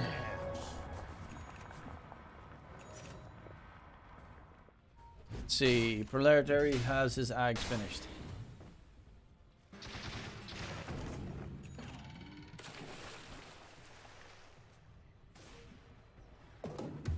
Dire's courier has been killed. Arcane Reservoir.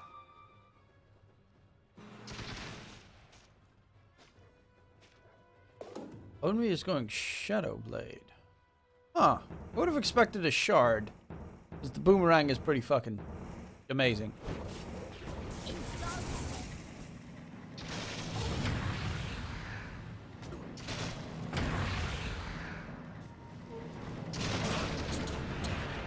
Woo! Woo! TP out of there, baby! Bobish! Bobish! Dire's bottom tower is under attack. Mobile, so cutting the creep wave. Making sure bottom does not get pushed out. Dire's middle tower is under attack. They're extending the game pretty significantly, and that gives space as well for Piotr to farm because they went for gank top. Bottom is being pushed in. Tower is It becomes a bunch harder to make a play. Axe does definitely help the dire sides. At the moment, you also have Hurricane Park, Mask Madness, BKB, Mjolnir. Going for the MKB. There is no evasion yet on the Radiant side, though. Cupid tried to TP out. Will not be as lucky. Or will he? Oh, blink. Blink, you bitch. Never refuse. He will be as lucky. And again, a gank attempt that did not work out. They will, however, find Owned Me creeping around in the tree line. And Ksani, once he gets his target in his vision, he is gone. They will definitely get the counter ward onto that observer. Pyo continues to farm. He's going to go for the Silver Edge. courier has been killed. Dire's middle tower is under attack. Cunning Blade's top tower is under attack. Cutting the creep wave top side. Dire's middle tower Same with the Ember Spirit.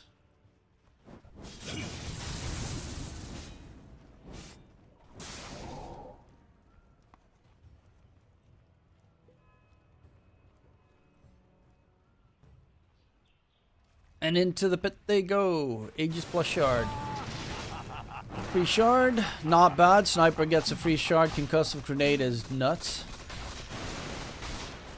Tides. Oh, Tendrils of the Deep's also pretty good. But I assume they're just going to give it to the sniper so he can Eticus Maximus. Cupid tries to steal it. Does get the Roche kill though, at the very least. But unfortunately, Roche died just a second too late. So it counts as an Aegis snatch.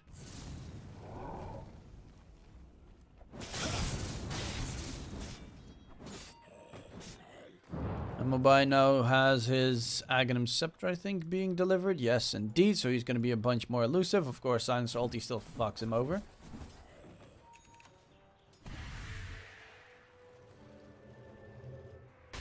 But considering they have a sniper, not too surprising if they're going to go for the high ground push.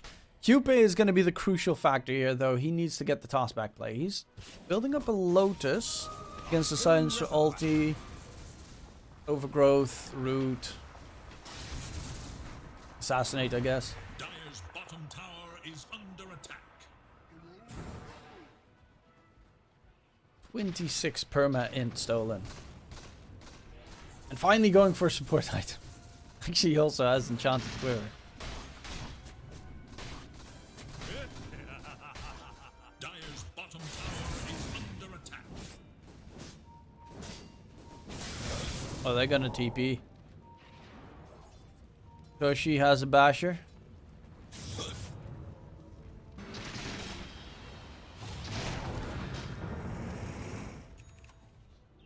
But you need definitely the Treant Overgrowth there to hold him in place, or a Silencer Ulti. Well, no, Silencer Ulti, both honestly on their own are not good, but you kind of need to have Overgrowth. He pops his BKB and then Silencer Ulti, or vice versa.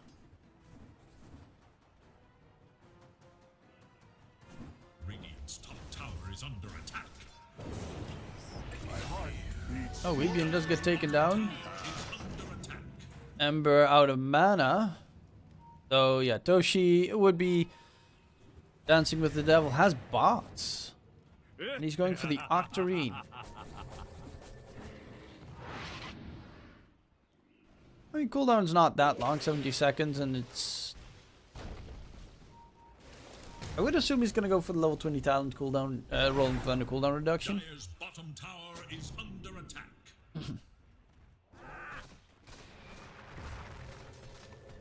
Yeah, it's great, but you do still have to be very careful of a toss-back play from Tiny if you do not have vision of him.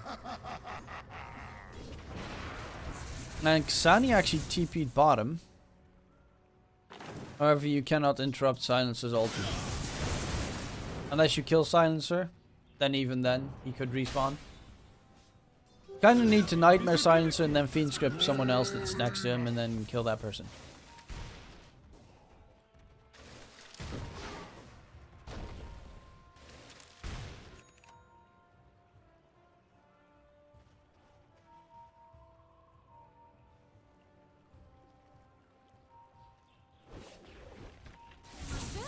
It's actually not a Silver Edge sniper. You went for the full Daedalus. Do I like that? I don't think so. I think Silver Edge having that extra mobility is pretty important to have. Especially on a hero like Sniper. He does have pretty good evasive maneuvers though with Concussive and Hurricane. So Ember can chase you into oblivion. Assassinate. Tickle tickle.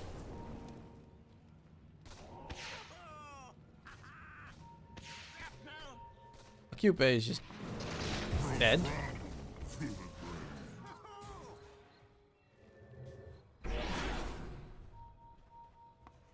Aegis, 1 more minute until it's gone. I would assume he'll just get himself Satanic next. Maybe Butterfly, could you? Yeah, I'd probably just go Satanic.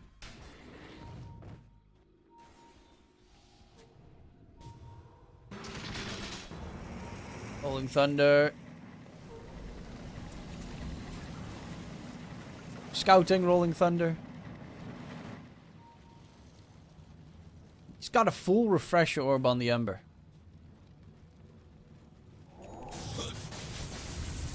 So he's got that second round of BKB against either the Overgrowth or the Silencer ulti, in case it's needed.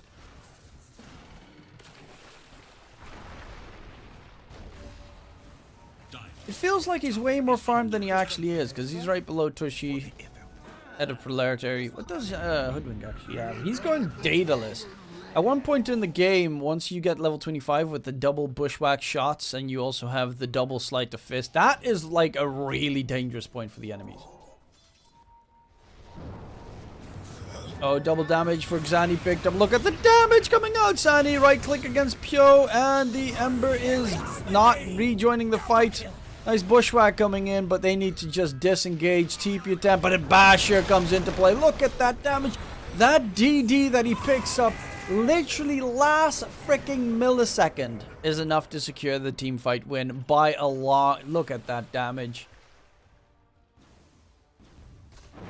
Oh, that's the worst possible moment to get a double damage for Ivy.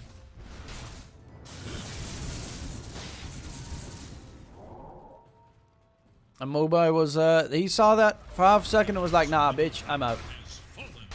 I ain't fucking around with you. Radiant's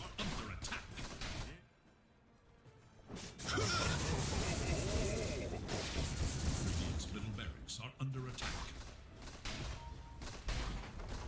Radiant's middle barracks has fallen. Long range pop shots. 25 seconds until Luna's back. That's definitely going to be 2 sets of racks. Would they even go back? Probably, because you can still get tossed back by the Tiny. Speaking of which, there's the toss back play. Should have tried to jump into the fountain with that play. If he has a remnant in the fountain and the toss goes on top of him, doesn't the toss fly into the fountain? I actually don't know. I need to... I don't play Ember that much. Maybe if they had a 4-staff available from the Bane, you could get the sniper in trouble. But Mobai is dead. He does not have a buyback available. 300 gold off. You're looking at GG.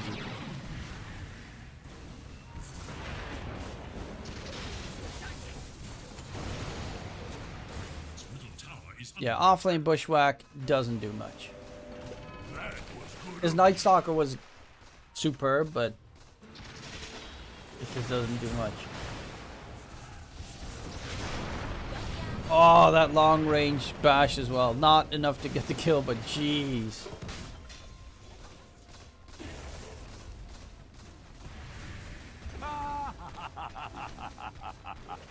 They don't have megas yet. They are stupidly far ahead.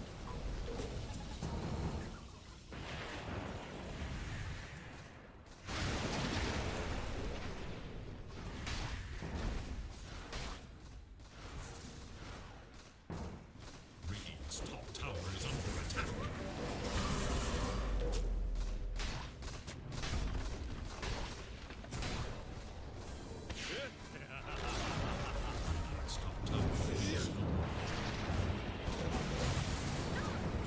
Well, they are looking to be harassing. That is... Okay, Ember going back in. Silent Salty gets used. He has a second round of BKB, which he pops. Overgrowth holds him in place. Ember is dead. And Weebian, he's getting all that easy int in the meantime. Eclipse does not really do anywhere close to enough damage. And Onmi will be falling next. 58 perma in stolen, and that is G to the G. HF take game number 2 against Ivy, and we're going to a final deciding game number 3. So, ladies and gents, we'll be going towards a short little break. My name is DK Truman. Howdy how! If you do enjoy the cast, don't forget to leave a follow on the stream and come say hi, join the Discord for all the fun stuff, and of course, if you are looking for a new betting website, check out Cloudbet, link is in the chat. And if you do sign up, don't forget to send me a message, I'll hook you up with a nice little deal. It is a cryptocurrency website where you can bet on, for instance, the Dota Champions League or the World Cup, whatever you want to bet on. They do not require KYC, so you do not have to send identification towards them, which is, for me, personally a big plus. They also do have some of the highest possible odds that you can get in terms of betting, and have incredibly fast response time with their support. Almost instantaneous, very solid support. We'll be back for the next game after the break. We'll be right back. I need to press a button. We'll be right back.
Okay, I am back, and they are about to start the draft.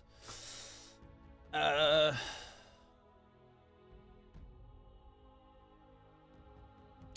seconds. 5 seconds remain.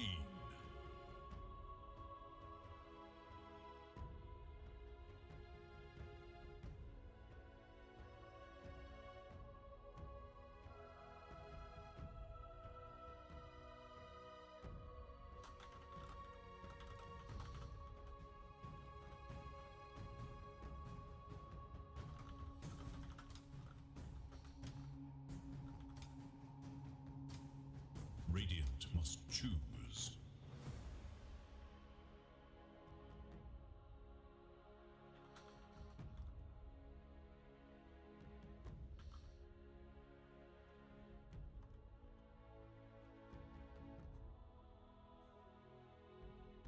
Ten seconds. Let's see. Bat Rider and Lesh ban the Pango and the Keeper ban. Every game so far has been a Lesh ban. Is Lesh still first phase pick material after the nerfs? Dyer's turn to I guess with the changes. Ooh, Undying. This time no Treant first pick because it did get banned out. Are we going to see Ivy go for another Luna game? They've gone for 2 Luna games in a row. First one was a massive, dashing success. Game number 2, slightly less so. 10 seconds remain. I got myself a cup of coffee from the 5 espresso seconds. variant with like the pods and everything. I added a lot of milk and sugar because I actually do not like the taste of just coffee. Still is not enough, but I need some energy to wake the F up.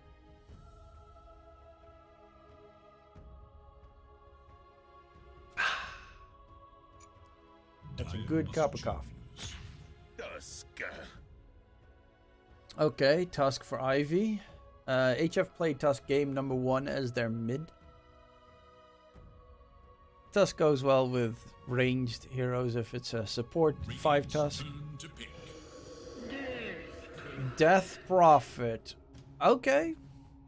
They destroyed with DP mid.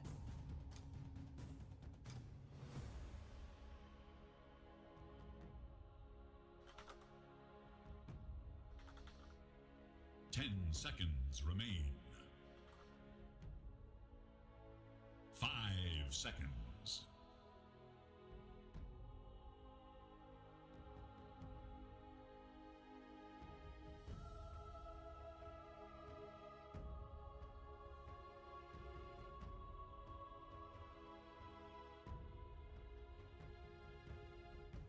If I'm not mistaken, friends of mine are playing Dota right now. Let's see, how far is he? He's low. Oh, he's playing Foker. Wait, he's back to mid?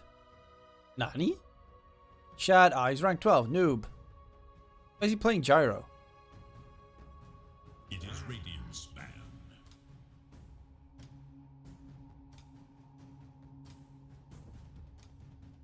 10 seconds. Lycan for HF. That one actually got banned by Ivy last game as well. Remain. But this time the Lycan gets through, and that opens up a bunch of opportunities. Pushing power in general for HF is going to skyrocket. Roshan is easy to do with an Undying Lycan. You just have such a strong early game. Granted, so does Ivy with DP Tusk, so they can contest.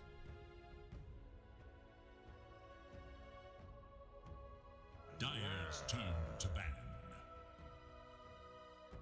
Bloodseeker ban because Rupture destroys Lycan's chances. I think Mars. Why is no one picking Mars? Because this is another situation where Mars off lane would be great against the Lycan because you just block in his creeps or push them out, and BKB doesn't help with that. Did Mars get a nerf or some shit? Mars. A, B, C, D, E, F, G, H, I, J, K, Mars. Speed penalty when active decreased. No, they actually buffed his ass. Huh.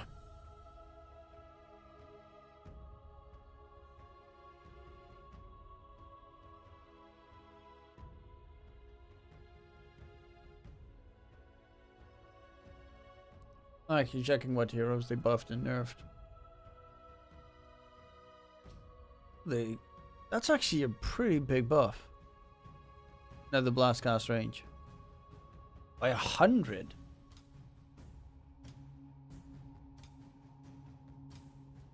Cooldown decreased on Sonic Wave. Significantly. The axe got buffed.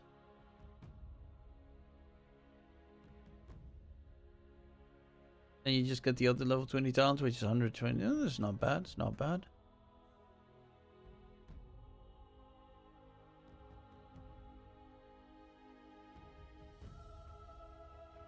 Oh, that's why everyone's playing this freaking hero.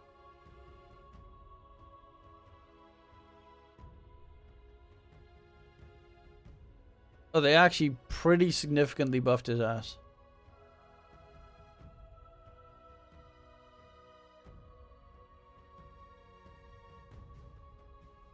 It is Dire's ban. Are they done with the bans? Okay, let's see. No Naga, no TB. On the other side, they're getting rid of supports, Silencer, Sky. Well, supports that can silence, so... Maybe they're looking for a channeling hero themselves? Or someone who despised being silenced. Storm. Void Spirit, Ember Spirit. Any of the spirits. Well, I guess Earth Spirit doesn't mind too much. Dire's turn to pick. Evoker Van. Ooh. Radiant's turn to pick. Crystal Maiden. Very good against Lycan. You can just freeze the creeps for 10 seconds, which is always nice. When you pop the Crystal Maiden ulti, you get, I think, 20 armor, which makes you survive against the Lycan for the most part. And mana regen for your teammates, plus the insane amount of damage that you do in the laning stage is really making the Crystal very scary hero. Radiant's turn to pick. Khakis! Oh my lord. The tech gets unleashed.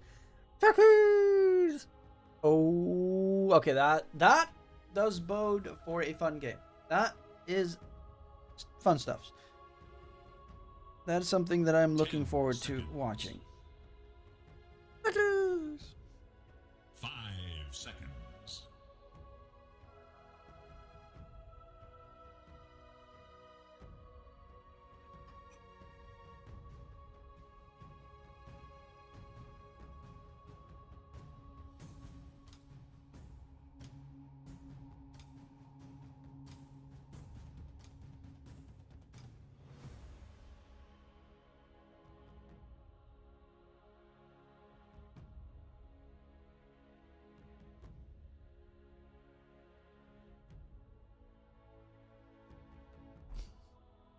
I'm almost done with the coffee.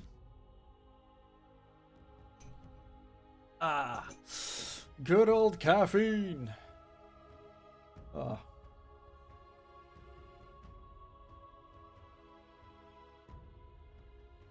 Okay, some guy just followed the stream called Saitama Dennis. Homeboy. Dire must choose. You and me. You and me. Saitama's for life. Bald lives matter. Ember Spirit, which was played by Ivy last game. Okay, they have very aggressive lineup, HF. With the techies, Lycan, and Dying Ember. The only thing that they might be lacking is a bit of control. Because techies has the stun once he gets the shard. Ember has a root, and Lycan needs a centaur creep to get a stun in. And the Nine's got nothing. So HF has no control. You don't necessarily need any control if you just play Dive Ball, Snowball, Dota. Radiant's turn to ban. Then you're going to need to get a safe laner. Weaver would have actually been a pretty good safe laner to have for HF for exactly that reason, because it's a very elusive hero. Hard to catch, hard to control. Dire's ban. Especially for this HF lineup. I think it's a superb Weaver pick. Lanes well with the Tusk as well if you get the tag team. And you hit them with the double Geminate attack. Tag team Banza. 10 seconds. 5 seconds remain. It is Radiant's ban. Morphling ban. Morphling would have also not been that bad for Ivy. For HF. Turn into the Weaver and just Shikuchi about. But they're. I actually don't know if I assume that the Lycan is being played by their offlaner. 5 seconds.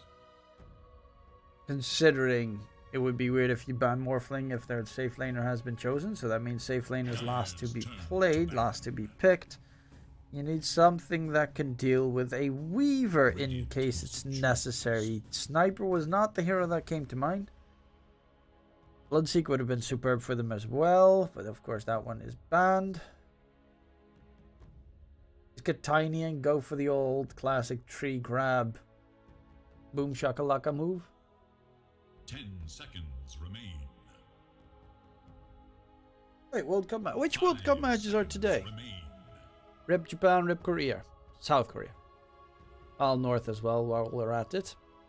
Today is Morocco versus Spain and Portugal versus Switzerland. I would say Spain and... Slark. I actually don't know. Maybe Switzerland. Slark, yeah, good against Weaver. Of course, Weaver can get out of the pounds with time lapse. Slark's an elusive 10 seconds. bastard. Hard to control as well. 5 seconds. Because he can just bounce over the Ice Shards block or pop his ulti and dip. And Ivy's last pick. Beastmaster. Good tool against Slark. Of course, if you have vision of the Slark, his ulti does not work. And we saw how good Onmi was on the Beastmaster in game number 1. Sorry, he didn't actually play Beastmaster in game number 1. That was Proletary that played Beastmaster game 1. I think Ivy's going to take this. They're pretty good. Their matchups are pretty okay. Mobile is playing the mid. I swear to God, how am I supposed to pronounce the DP's name? Can anyone type in chat how I'm supposed to pronounce Mobile's name? Or is it Mosai? Because, isn't he German? Because that could be like the Ringeles. Or that's what they always said it in my German class. Yeah, he's German.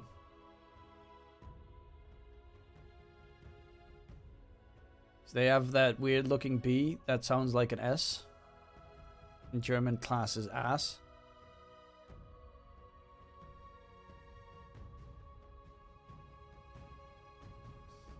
Die der das du da da ding dong.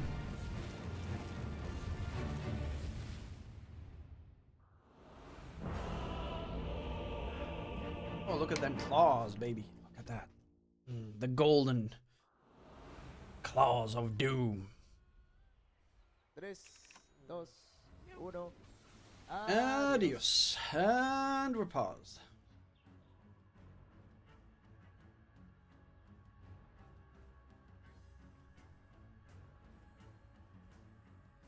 This lag. Oh, Discord lag, I assume.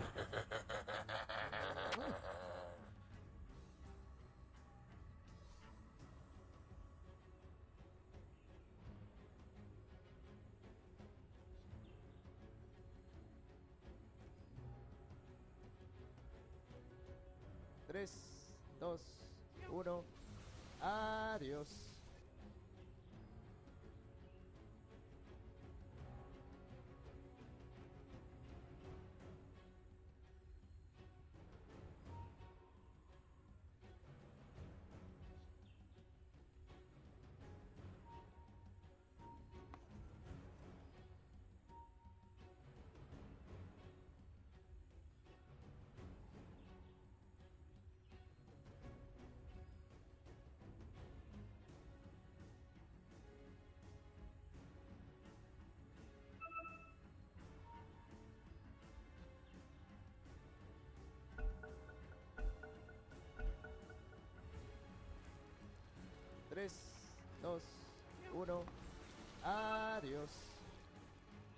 Holy shit, Miracle's not playing the next DPC season. Oh boy, beast bomb.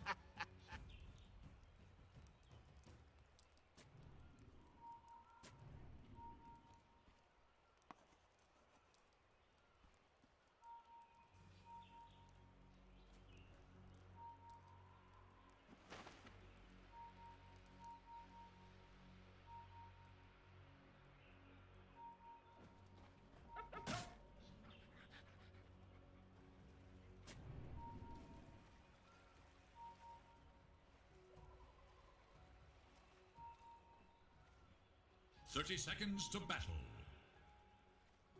Let the countdown begin."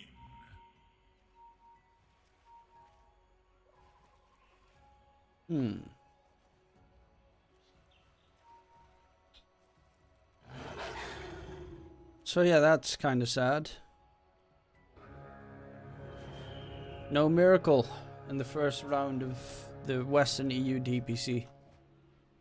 Those who bear witness will not. So who's the safe lane then? Nisha? Which transpires. What other safe laners do they have for Nigma?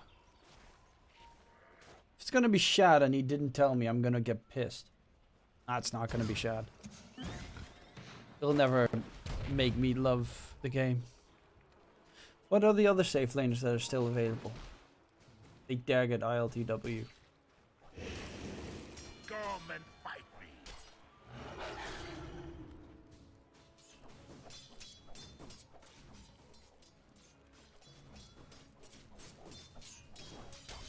Matu. That would be funny. It's Matu leaving Liquid and then, I'm coming back from retirement, Chinese retirement in full.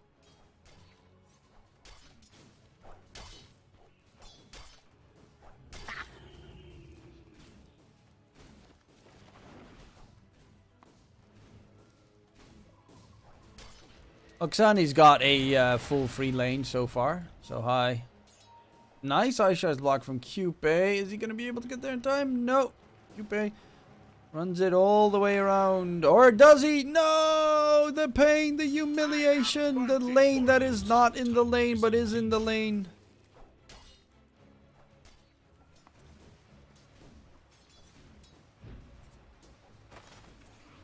Okay, that's a weird shenanigan situation there. So she heaps of damage in the mid lane matchup, top side.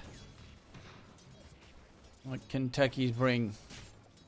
Damage. Lots and lots and lots and lots and lots of damage.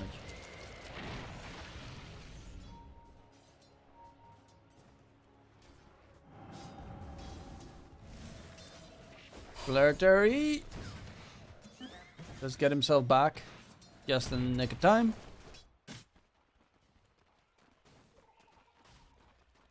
And Cupe is just gonna dip. Pull the creep wave back. There's another creep wave again. Fun stuff, fun stuff. So I was getting some nice last hits and XP, at least. If he hits the last hits, that is. In the meantime, Xani's got a full free lane. I mean, his creeps get pulled off every once in a while, which is kind of annoying. But actually, also very good time in the top side. Lycan, both off laners really struggling so far. Both micro-based hero off laners as well. Lycan versus Beastmaster. Well, they go Helm of the Overlord because then they just steal each other's ancient creeps. Yeah, probably going to be the case.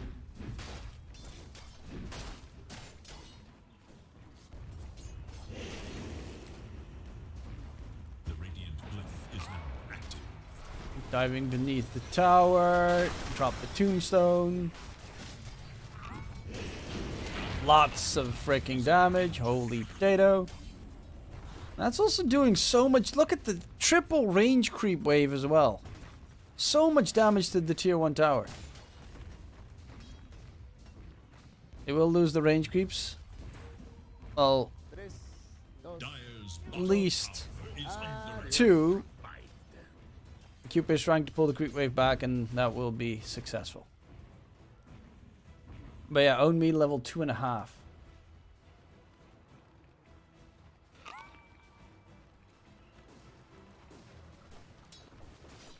have punching for you.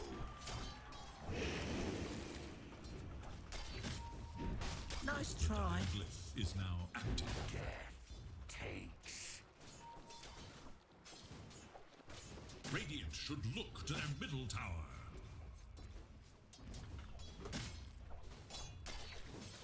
3, 2, 1. Adios.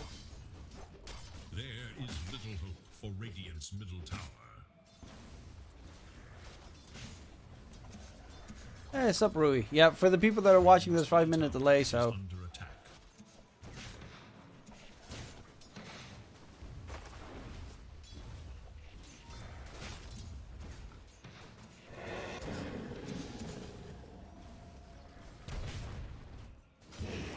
Never refuse gold given.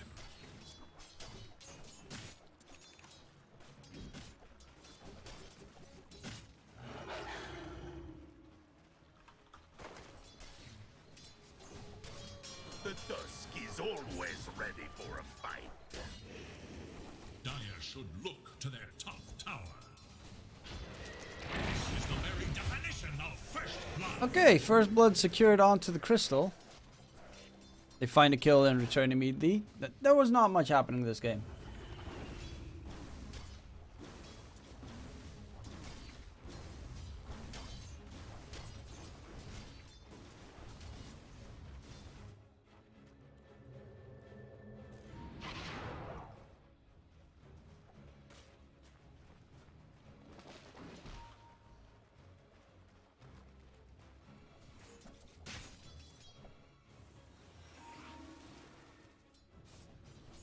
You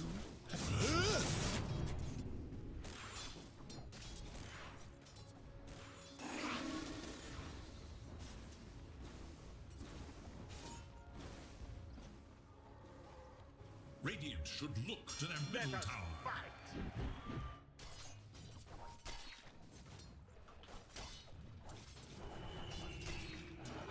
Well, how are they gonna handle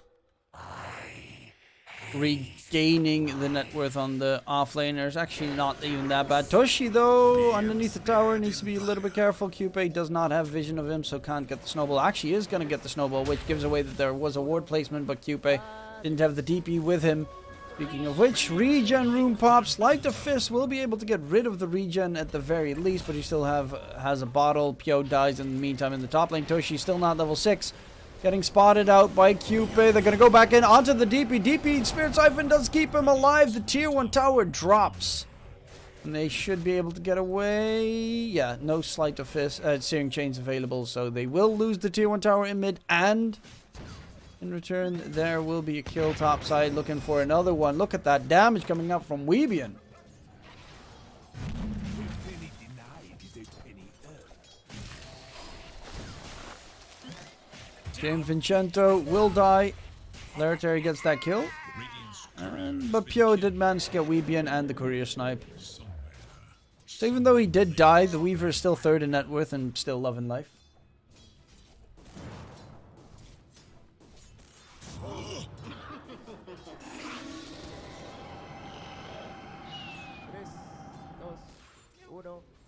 Adios.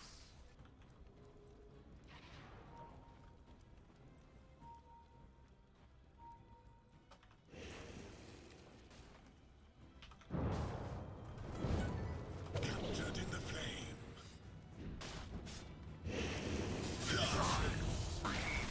Beast in me. Strike, strike, strike, strike. And owned me. Yeah, he's just... He doesn't even have the Helm of the Iron Will yet. That is significantly behind, whereas Polarity almost has the full Helm of the Dominator done. Of course, Polarity doesn't have boots, but who needs boots when you're a Lycan? Unless you're not level 6, then you kind of need boots. Nice damage. Pyo still takes a heap of damage. Tombstone is going to be easy extra money for Pyo, while in the meantime, Mobai went for deeper kills. Radiant's top tower is under attack. So I on the disengage. Actually doesn't even have a point to soul rip. Ice shards block off the mark, Cupid. Oof. Radiant's top tower That should have been a guaranteed kill, but in comes the Ember. Exo from DP. Still has the double damage going. And is a very scary hero at this stage in the game. With Exorcism, with Infused Raindrops, Magic Wand still available. Still one Spirit Siphon. Toshi does get the jump out of there. Missed jump from the techies. They're missing all their spells. They can just disengage, of course. At least Exorcism has been expended. But in the meantime, Xani is just loving life in the bottom lane. Free farming Slark. Don't mind if I do.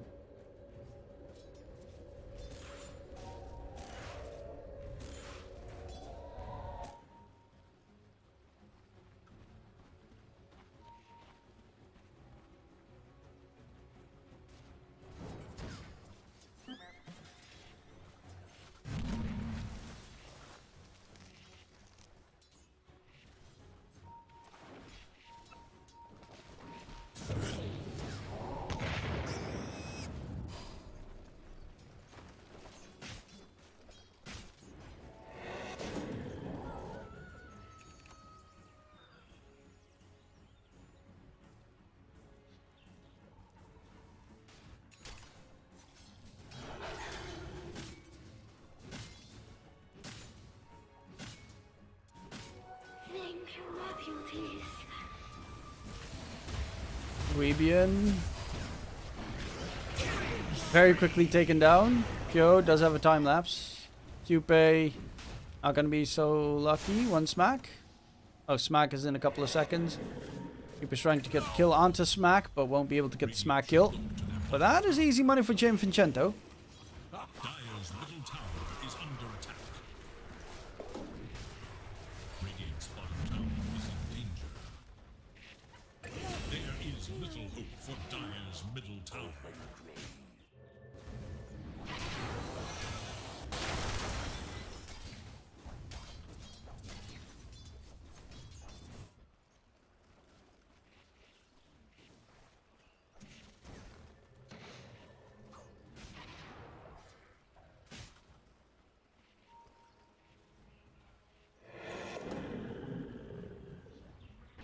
Dire's top tower is under attack.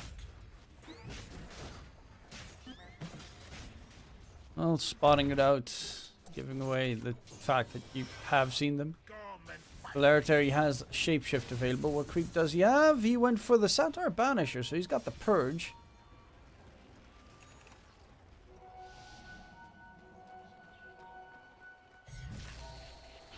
Okay, Pyo. Needs to be careful of a silence. Weebian will not be able to get the blast going. Now he tries to go for the blast off. Does jump to safety. They're looking to aggress on that top tier 1 tower. In the meantime, Toshi is going to go for mid. Lycan Shapeshift just to disengage, so he is going to die. That should also be a tombstone. They did TP in the Ember, but a good silence from Moby. Again, being a gigantic nuisance in the process. Healing as much as he can, or so he'd think, but Proximity Mines obliterates his opponent. Snowball's going to chase in after Polarity. And Cupe will be a goner. This was a little bit too deep from the side of Ivy. They're still ahead by a K. And the Weaver is just continuing his farms, going for the Gleipnir, which I really like, especially against the Lycan and a Techies. And even an Ember. AoE roots, massive.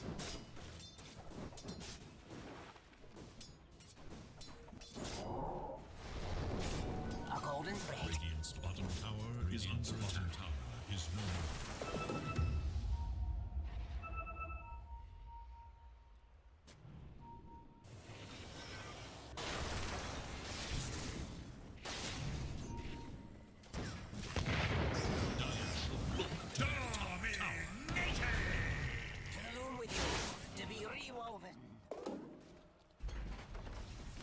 Dire's top tower is under attack. Dire's top tower is no more.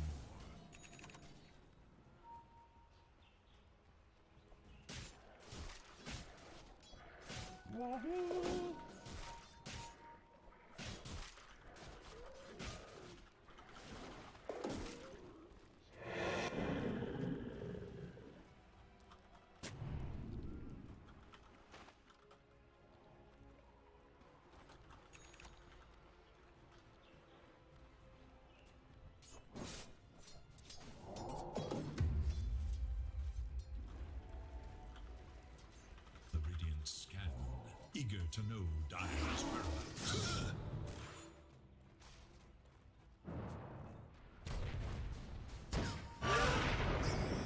Weebian tried to run away, does not disengage. Own Me is farming up.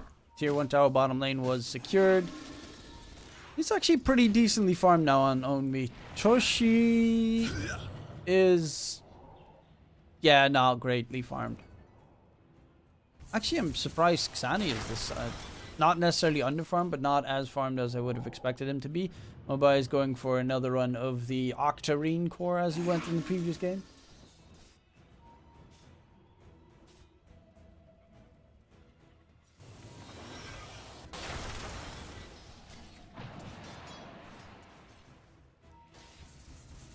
And Xani Diffusal after his Echo. This'll come in handy.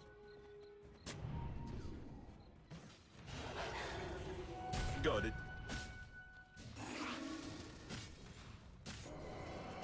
I think, isn't it this Friday? Yeah. Friday is the deadline for all the DE.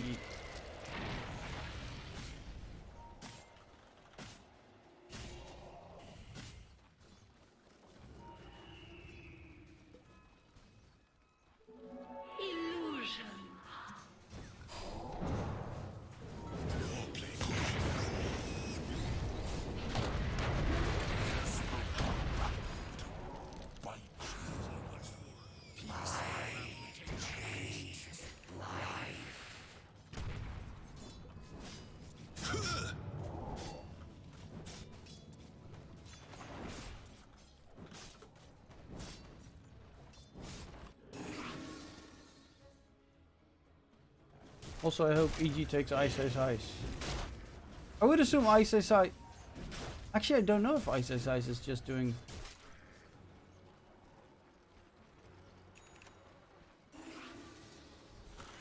It's a good question to ask.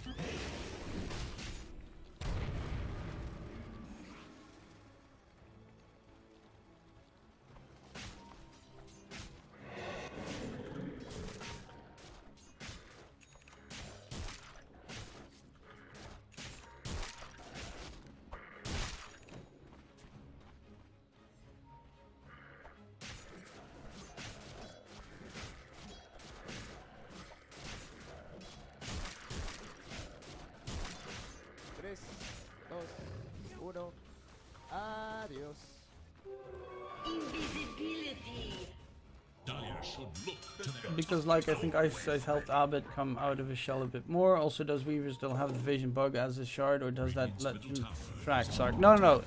It's now where puts a mark on enemies where he scooches through, and that lasts for 6 seconds. When Geminids attack procs, enemies with a mark within 1200 range will also be attacked. It's not the latch on, give vision bugs anymore. I think it even when you were Slarking, you popped your ulti, you just lost the bug. should look to their top tower. I'm not sure about that. Should be 100. Radiant are scanning for enemies.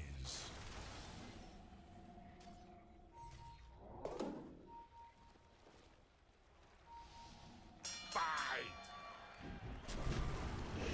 Radiant's courier has been slain in Oh, there is going to be a quick kill coming in on both sides, looking for more. Xani, though, needs to be careful because his Shadow Dance has ended. The Tombstone is now gone at the very least. We'll find a second kill, but it's still 3k net with lead for the side of Ivy. Charging Lycan, going in for the DP. DP does not have any ways to stay alive, and they find themselves a big killing spree into the Roach Pit. They're looking to go with that Lycan.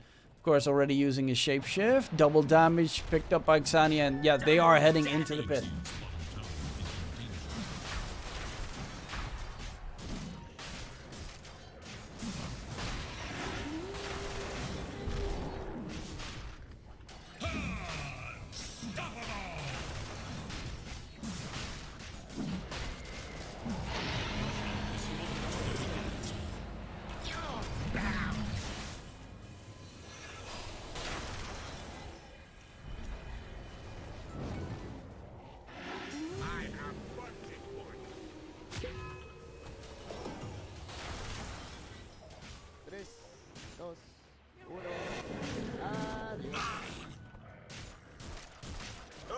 boy.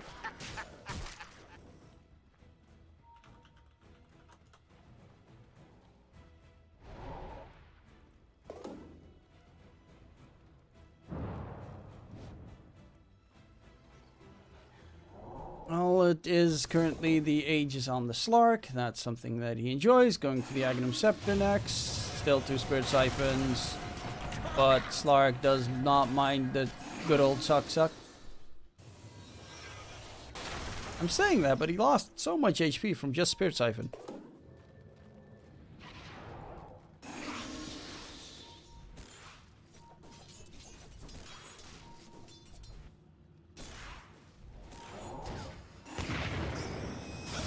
As if I wasn't slippery enough already.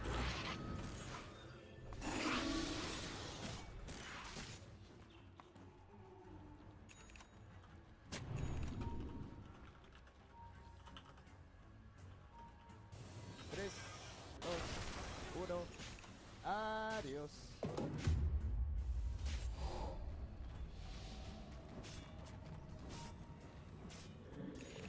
Let's see, Pyo, BKB into the Dragonlands.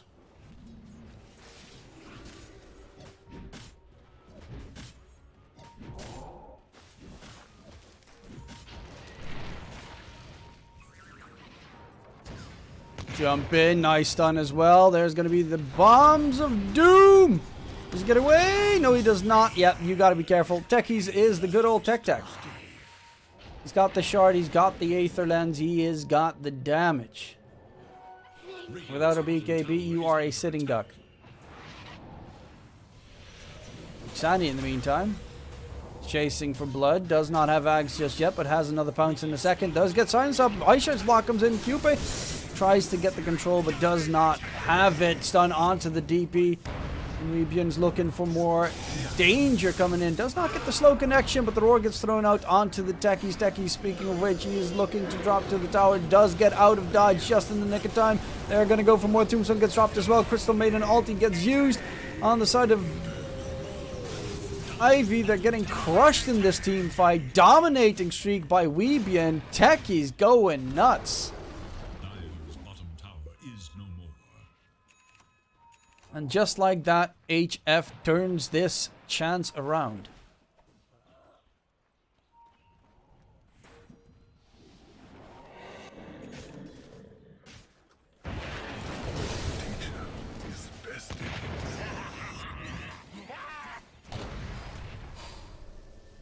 Weebian can just TP out.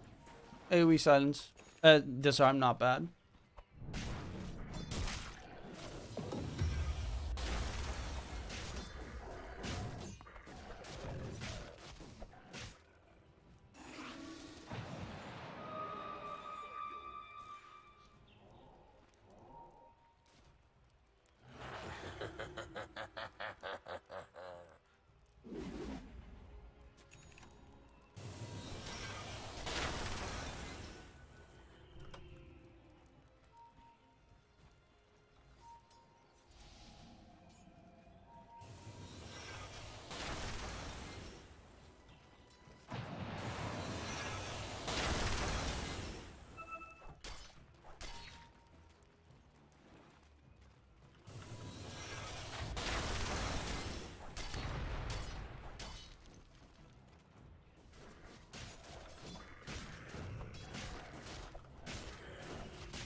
Not gonna lie, kind of miss Vision Bugs. Yeah, it was niche and it was a waste of 1500 gold for like 90% of the Slark games, but it was great when it was good. I mean, it wasn't a waste. It could be very nasty in team fights if you hit everyone with them bugs.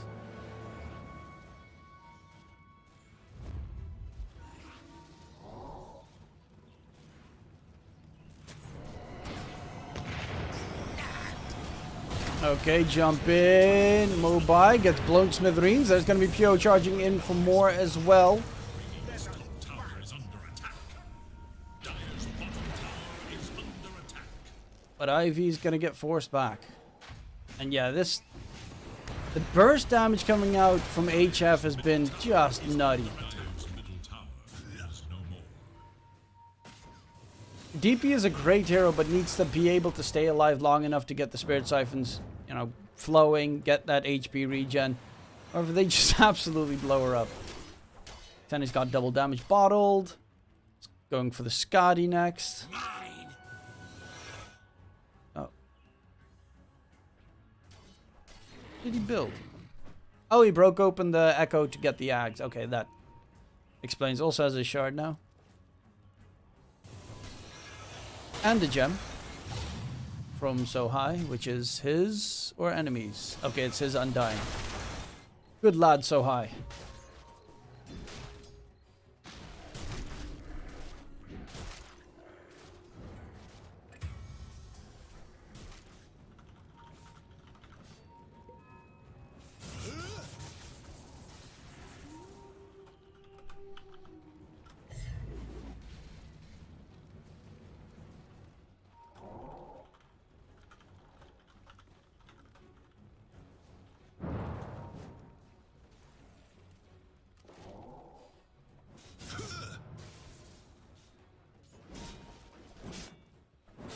Double damage.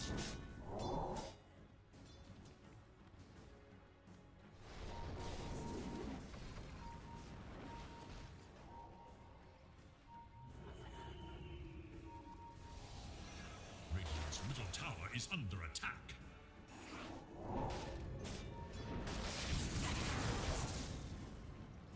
Dire's bottom tower is under attack. Radiant's top tower is under attack. Radiant are scanning for enemies. Dire's bottom tower is under attack.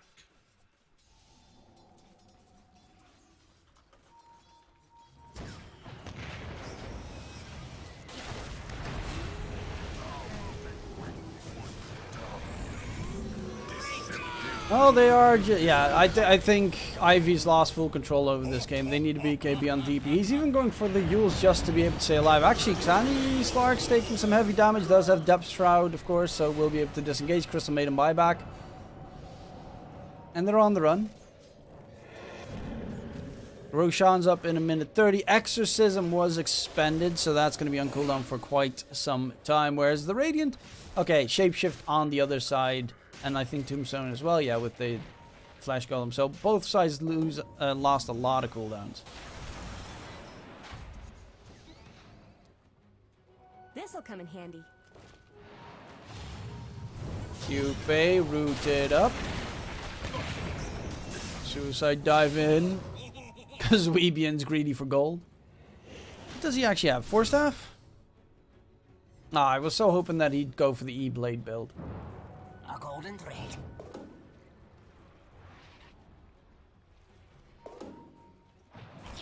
And Vincenzo just bought back. Dieback Crystal Maiden. Xani, Scotty's not going to take too long.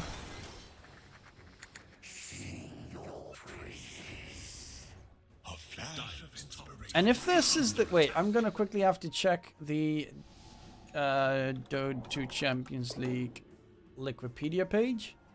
Because if I'm not mistaken, if Ivy lose this, they're most likely eliminated.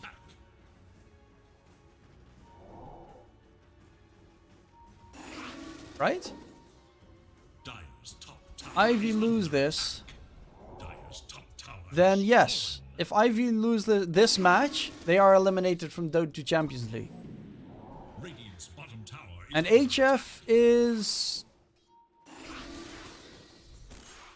not guaranteed through, because actually no, it is guaranteed. Wait, what? Am I really mistaken? 1, 2, 3, 4, 5, 6, 7 teams. They played 6 games after this. Oh, Game Access versus Cyber Union needs to be played. Radiant structures are fortified. And Hydra versus Cyber Cats. Okay. Hydra versus Cyber Cats. There could be still some tiebreakers, I think. But pretty much if Ivy lose this, they're eliminated. Because then their score would be 2 and 4, and they'd be completely crushed. Xani finding Onmi. Does have a roar. Does get slowed down as well. Roars up the Undying. Pyo bringing in a lot of damage there. With the Chrysalis. Lycan Shapeshift. They're going to go in for the Weaver. He pops the BKB. Xani actually... Wait, this is an Ags? Oh, this is a Slark with a Wolf Bite and an Aghanim Scepter. Though, does need to still be careful, it seems. Crystal Maiden ulti being used on the side. Nice route on multiple. Do we want to extend this engagement's the big question. They're looking to continue the fight. Pyo does actually do a lot of damage here. And they will find another kill for the side of Ivy. So it's not a bad engagement. Pyo surprisingly does hurt like crazy. And honestly, the Slark, even with the Shapeshift bite, was fairly underwhelming.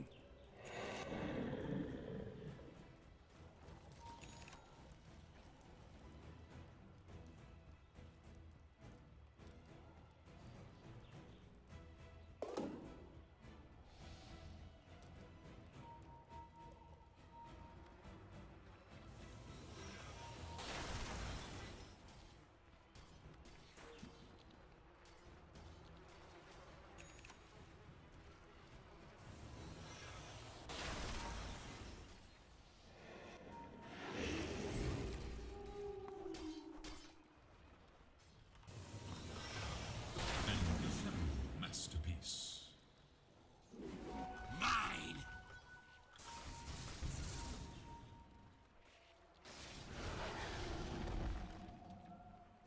Radiant are scanning for enemies.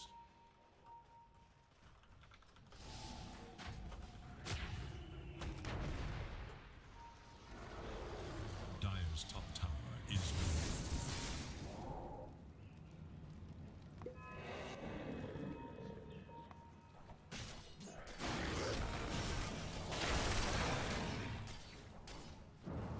Well, 7k net with lead now.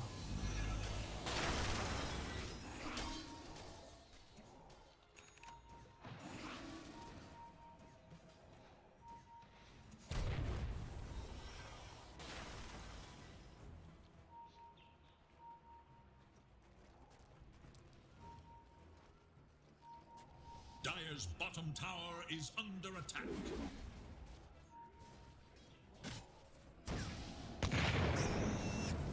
Weebian does also have Psychic Headband to push the Weaver away, possibly. Oh, 1,000 damage from the Weaver. Danny jumping in onto the DP Roar, onto the Ember. They're trying to go for the backline kill. Do they have the control? Not really. Danny actually is dropping very low. The Slark does stay alive in the Depth Shroud and will be able to turn it around right now. The control snowball save is not there. Weaver Pyo tries to get the damage and might be able to kill off the Lycan here. Close, but no cigar. Just too much armor on the Lycan. And the Tusk will die on the side. So they will at least find a double kill there for the Ember. Looking for more. It's Pyo on the run. Did use his time lapse. Should be able to get back on the high ground. Actually, I'm saying that. But the pounds connects, and that is the end of Pyo. Soul Rip finishes him off, so he wants that greedy kill. And that is big. A gigantic teamfight victory for Ivy. Puts HF in a solid spot to stay alive in the tournament.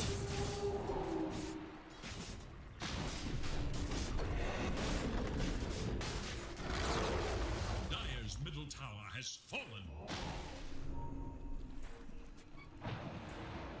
Dire's middle tower is under attack.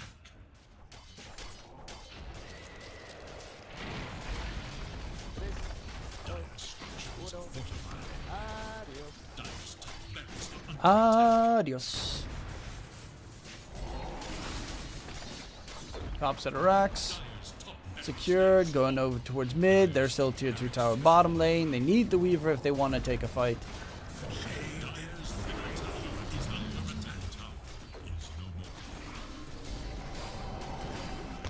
Yellow Weebian. Oh, baby. Blow them up. Blow them up. Stackies, stackies, stackies. He's even going for Octarine Core like a real chat. Has Octarine Core finished. Like a real Chad. Actually, no, the actual Chad would be E-Blade.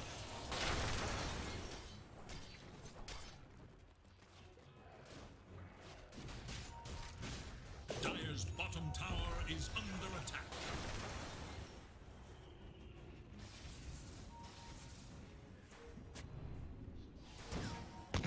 Oop. Fabian missed. Fabian, 4-staff back. Cupid. Fabian does get away. No, he does not.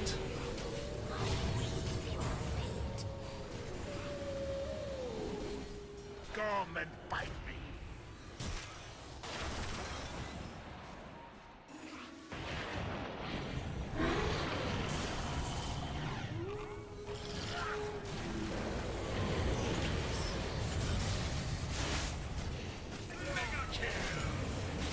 PO BKB run, nice work coming in onto the Ember Spirit. Exorcism gets used. Mobai chasing for blood, but the unfortunate problem is he's the one that's gonna bleed.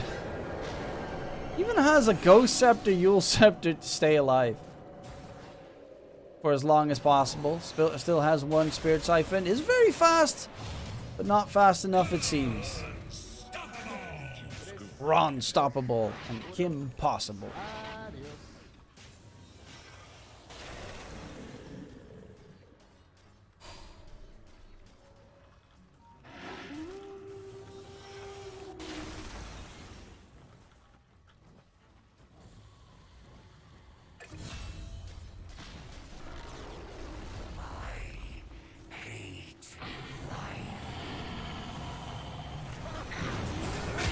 Oof!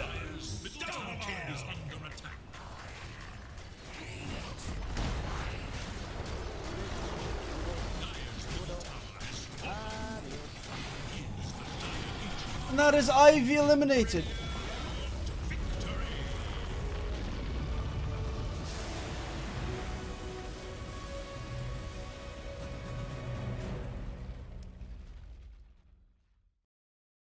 And with that, ladies and gents, it is sayonara to Ivy in the Dota 2 Champions League.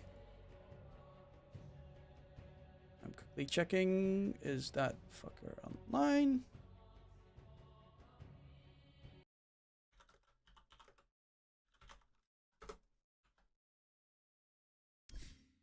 Okay, and that was it for me for the day. I am going to chill, and then I'm going to be back right after the 5-minute delay is over, because then I'm going to be playing live some matchmaking games with a friend of mine. My name was DK Truman. Hopefully you enjoyed the cast and the shenanigans. I'll be back for another game after the break. I'll be wow. Tomorrow I'll be casting CSGO. By the by, for a different tournament, the Thunderpick tournament. If you like the stream, don't forget to leave a follow. Sorry, I got a little bit distracted there. My mind is sometimes all over the place. Nonetheless, if you're looking for a new betting website, don't forget to check out CloudBet. Link is in the chat and in the description down below of the stream. Don't forget to check that one out. They are a cryptocurrency betting website that does not use KYC. You don't have to use KYC is what I technically meant to say. So that means it is easy peasy lemon squeezy to sign up and just place a bet when you deposit. So I'll be back pretty much in the future, aka almost immediately, most likely. Once you guys reach this point, hopefully you will be still lurking about, but we'll see. Bye-bye, tata, huzzah, and I'll see you next time.